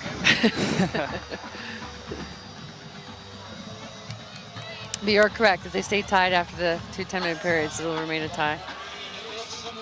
I believe in regular conference play. So here's a chance to take the first victory playing against Seattle University. Again, Utah Valley is 0-8. Here's a chance to get their first victory against this top WAC side.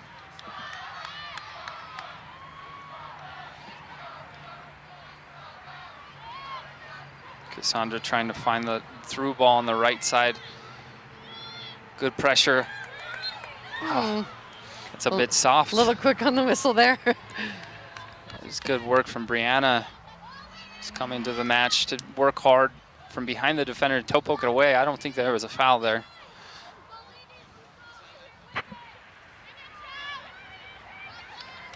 Libby's been strong in the air all game. I was just thinking that. She's won every aerial ball, 50-50.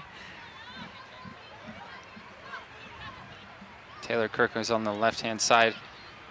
Important for Melanie to take care of the ball. Is that Abby switched to the right side? Sarah with her little quick change of pace, trying to get across, but that doesn't make it through the back line, and it'll be a throw about the midfield stripe for the Wolverines. Yeah, she's certainly caused problems down that right flank, left side for the Seattle there. She has a different gear different change of pace. She gets on the ball and then her velocity just takes off. Service into the box and Brianna comes out unchallenged.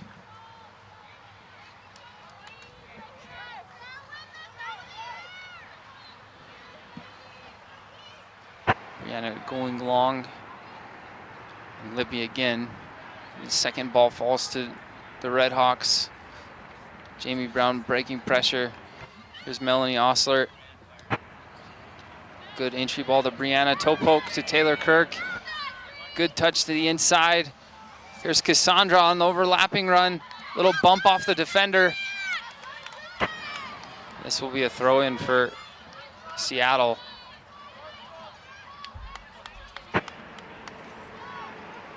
Both teams thinking it's the Wolverines' ball. It's kind of interesting that play in the box was similar to late in the second half where Seattle got the free kick and the Wolverines didn't get the kick on that one.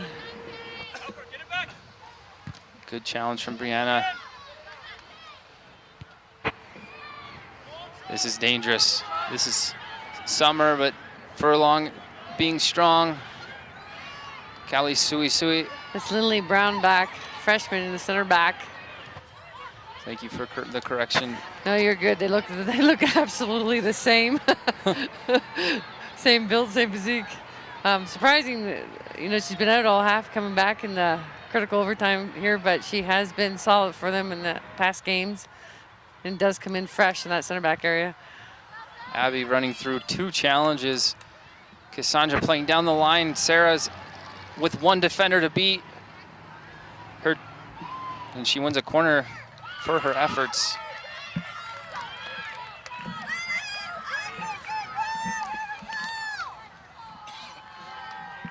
This is the 5th corner of the game, first of overtime.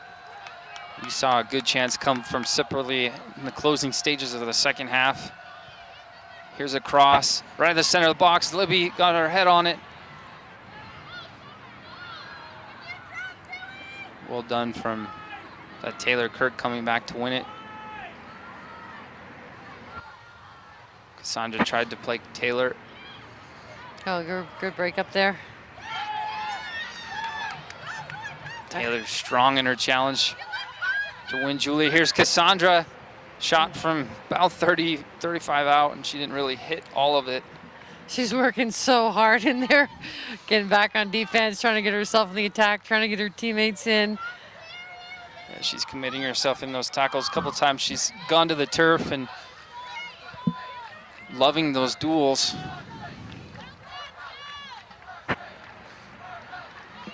You see a bit of fatigue from both teams right now.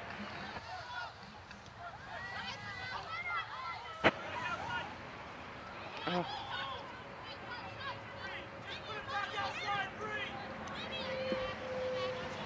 There's Libby coming back to help Melanie Osler on the left side. Abby has pressure behind her. Jamie, little Cruyff turn. Down the line, here's Taylor Kirk. Doesn't really seem to have the legs to get there. Yeah, both teams looking a little fatigued.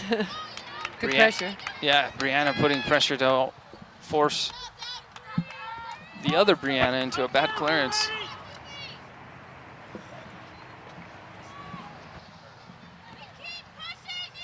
Yeah, if there's one area they're probably going to have to keep rotating to get on the attack is going to be those front runners. They've been ran hard that second half.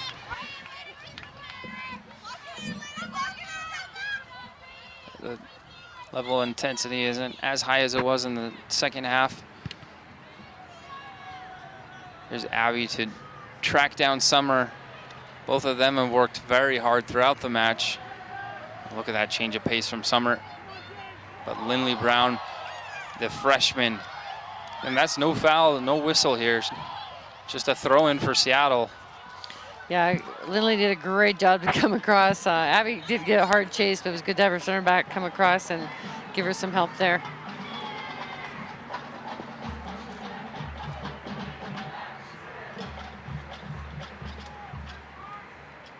Libby Weber being so strong right there. She's worked so hard this game. So impactful. Center referee whistling a foul on Weber.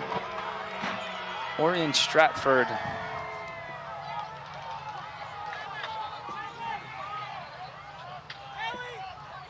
Opportunity for the Redhawks to put this in a dangerous spot in the box, force Jessica Duffin off her line. Driven ball, far post, just by everyone. Nothing doing.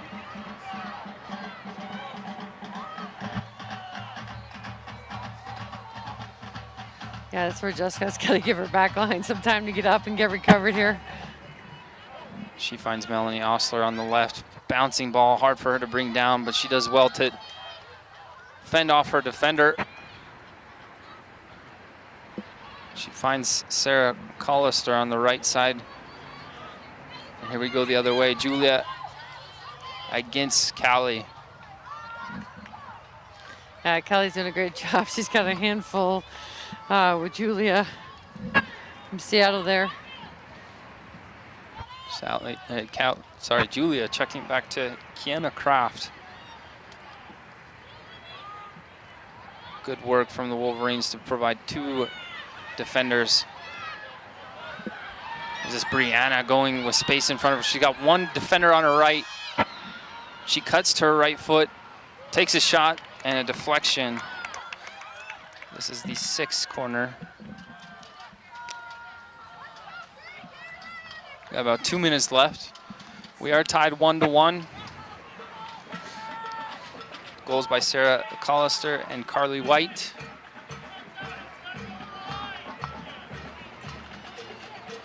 The 2 players on the ball.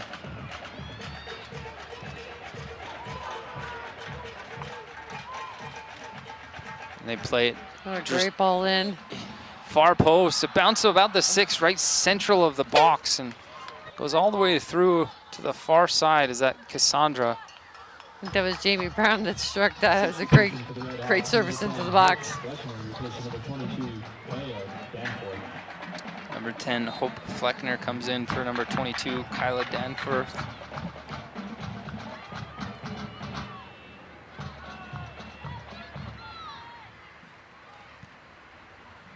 This is Julia running at Lindley Brown. Yeah, that's where they're going to have to be most cautious. Yeah, so good on the counterattack and going forward with a purpose. Here's Jamie Brown. Taylor Kirk combining with her, finding Abby Jamison, opens it up. There's space for Cassandra if they can find her. Cassandra Anderson streaking. It's on her foot now. Her checking ball back. Taylor Kirk finds Jamie Brown, and here's Melanie Osler joining in. And that ball goes out. We're about 25 seconds left in this first period of overtime. Yeah, a tough ball to give away with no pressure. I think that's more of fatigue than anything that Melanie Osler doesn't get forward. She's been up and down the flank all game. There's Callie Sui. Taylor Kirk. Jamie Brown, can she shoot? Shoot from distance. That's not far off. That's the excitement you like to see. That's almost the top shelf. Good effort there by Jamie, good strike. I thought the clock had already expired, but she had enough time to get the shot off, and it was almost destined for that top shelf. Would have been an unbelievable way to end this match. But here we are still 1-1. Play another 10 minutes. Unless there is a goal scored, that will be the end of the match.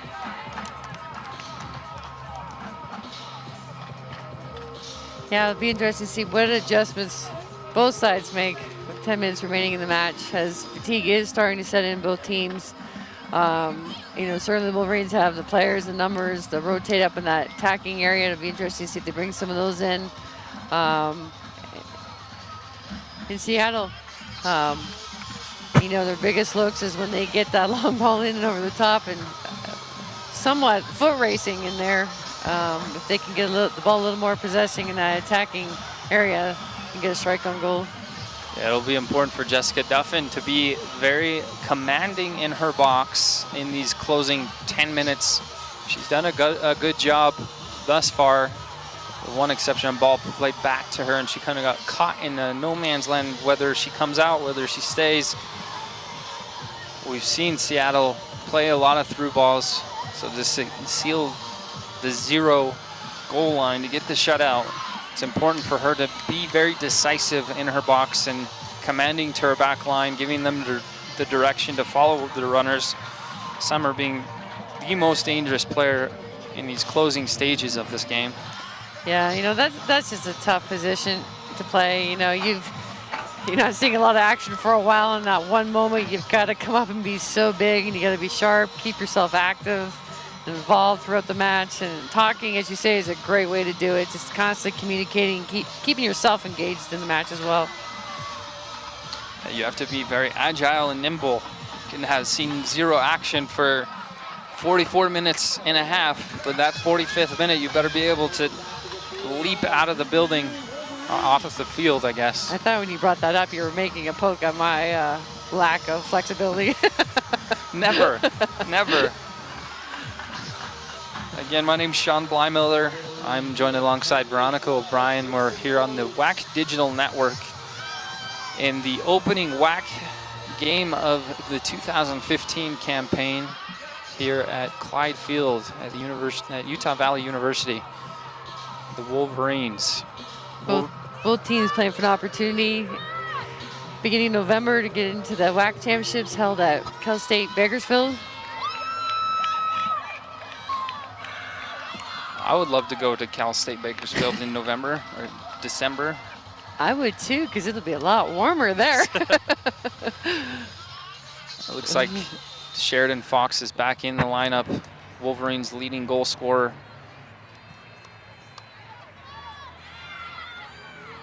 Cassandra Anderson beating her opponent. Nice slide tackle, toe poke, almost finds Sheridan streaking. Here's Julia trying to track down the ball, but Jessica Duffin's there. Yeah, can't hear them out there, but there seems to be a little bit of hesitation between when to come pick up those balls and the defender going to clear them. Yeah, it looks like both teams are a bit hesitant. Probably nerves trying to get their first points in the season in the WAC tournament, that is, or WAC league play.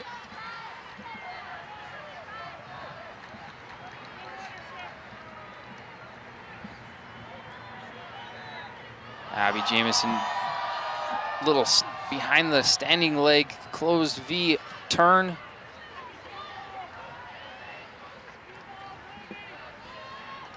We go the other way. This is dangerous. Julia picks it off of Lindley Brown. Melanie Osler stepping in. You can see the Wolverines staying higher with a couple more attacking players, so the back line's got to take better care of the ball. Here's Abby Jamison evading her defender. Yeah, prior to that giveaway, I was thinking that back line, they need to start clipping that ball, moving a little quicker to switch the field. They had Seattle sitting deep. If they can just keep them moving, not letting them get set in there. Looks like Lindley Brown plays it off of the defender. Yeah, it looked like the Wolverines were sitting with 4 attacking players up high. Sometimes you can be a bit more direct, especially when Seattle is pressed high with numbers.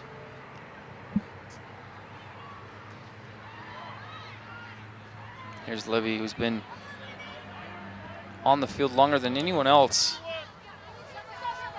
Sheridan streaking down the line. You said she's like a converted defender to a forward.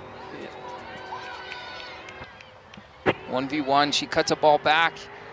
Is that Kelly Stubbs? There's Julia. She's got Lindley Brown in front of her. Melanie Osler trailing.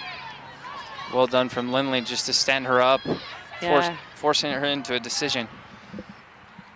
Yeah, she made a great stop there because Summer on the far post there, she was ready to go for a hard run on the inside post, and our defender was trailing just a little late there.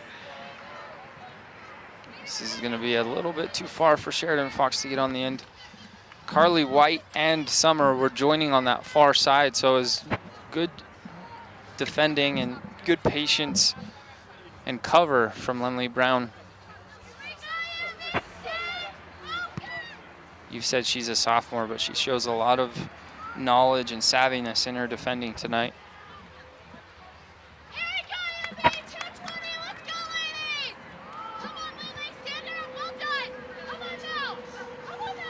Here's a service to the far post, cut off by Cassandra. Here's Jamie.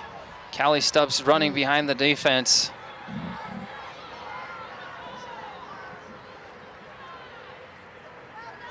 Jamie with the slow slide tackle, toe poke. Here's Julia with pressure behind her. Lindley Brown, this is a shot, slight deflection. Melanie's gonna try to find Sheridan Fox. Nice cut to beat her defender. Played down the line, Callie Stubbs trying to fend her defender off. She wins the throw in.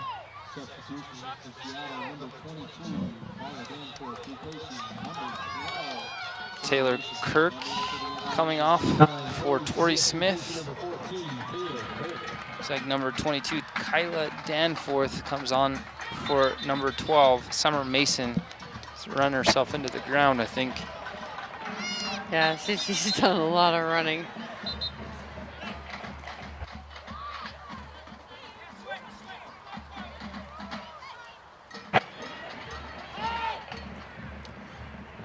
Libby Weber serves to Callie Stubbs. She tries to take a touch wide to Sheridan Fox and win a throw in from there. It was a decent look from Libby to find her target forward. Yeah, good direct service into the box, did hit a target.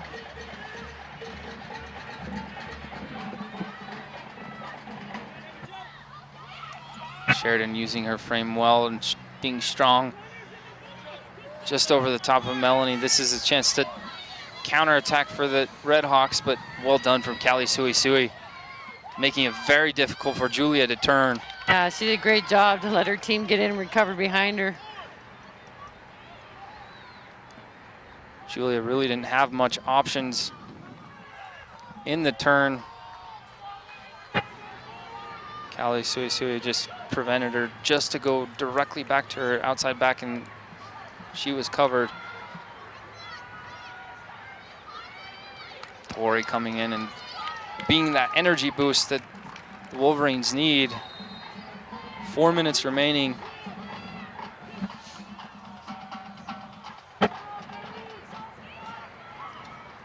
Abby combining with Tori.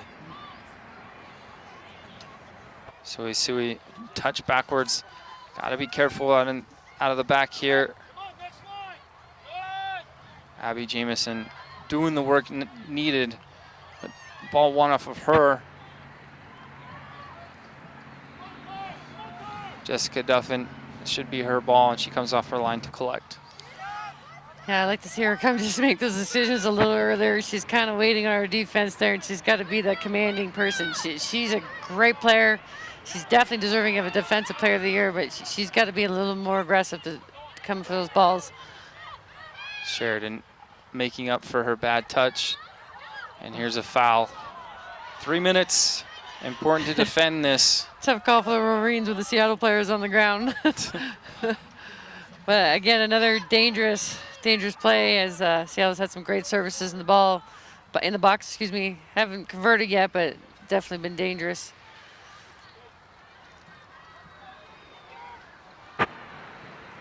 This is the service-driven ball, far side of the 6, cut back. Sheridan Fox with the ball. It's picked off of her foot. Dangerous ball. Oh, offside. Julia's wide open, but she's wide open because she's in an offside position. I'm officiating now.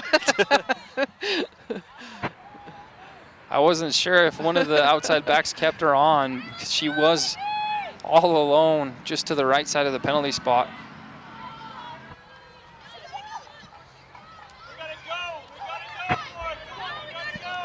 Put it up. Coach Brent Anderson yelling at his back line that we have to go, we have to go. You like to see the possession, but sometimes in this situation, 2 minutes left, you got to be a bit more direct in your service. This is dangerous. Yep. Little toe poke clearance from Jessica Duffin. And there's the big ball. Callie Suisui. Is this Fitzpatrick? She trips a little bit over the ball, but she's able to find this far side. Sheridan Fox on her right foot, tries to have a shot. She turns her defender again back on her right foot. Good slide tackle from the back line.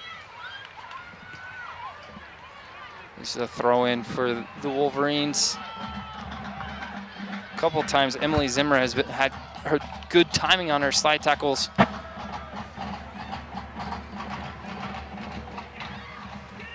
Service into the box, settled by, looked like Callie Stubbs' touch got away here, but here's Callie Suisui. Can she put it back in the mix? Want to take care of it in this dangerous part of the field. Jamie Brown was bumped. Lindley Brown stepping in. 1 minute remaining. 1 minute left in the match. Fitzpatrick keeps it in. Service across, but that's cleared. That initial phase of defense. 45 seconds on the clock. Fitzpatrick working hard, but that ball is out of play. We've got 2 substitutions. The clock continues to run. 33 seconds now. Julia sprinting off.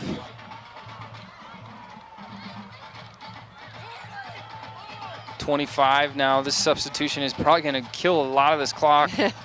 Not sure if they're trying to go for the tie or the win here, killing the clock like that. Carly White forced to sprint off the field.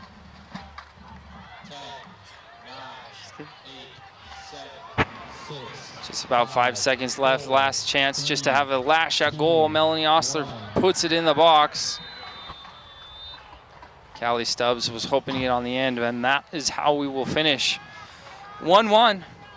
First time that the Wolverines have been able to get a result against Seattle University.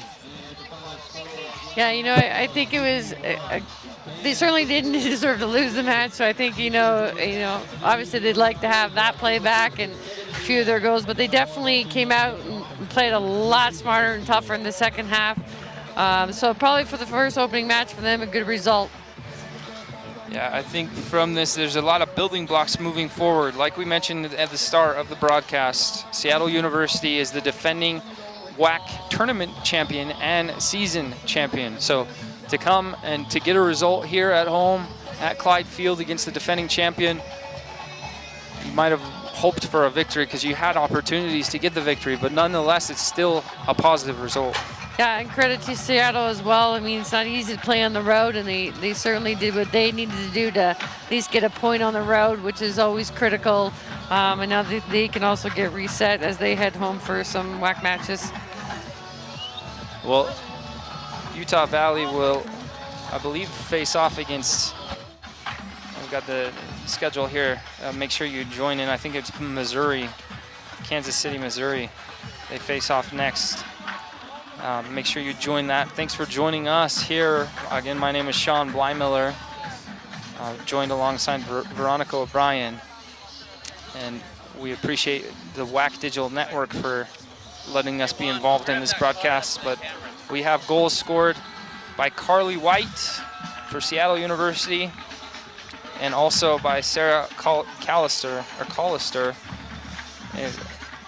to end this match at 1-1. Any closing thoughts you have for you? No, appreciate spending the evening with me. And, you know, good job at both teams, and good luck to both moving forward in conference play. Perfect. Always a pleasure working alongside with you, Veronica, and good luck to the Wolverines later on. Thanks for joining us. Make sure you join the next one.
This copyrighted telecast of the Western Athletic Conference may not be retransmitted, reproduced, or rebroadcast without the express written consent of the WAC Digital Network.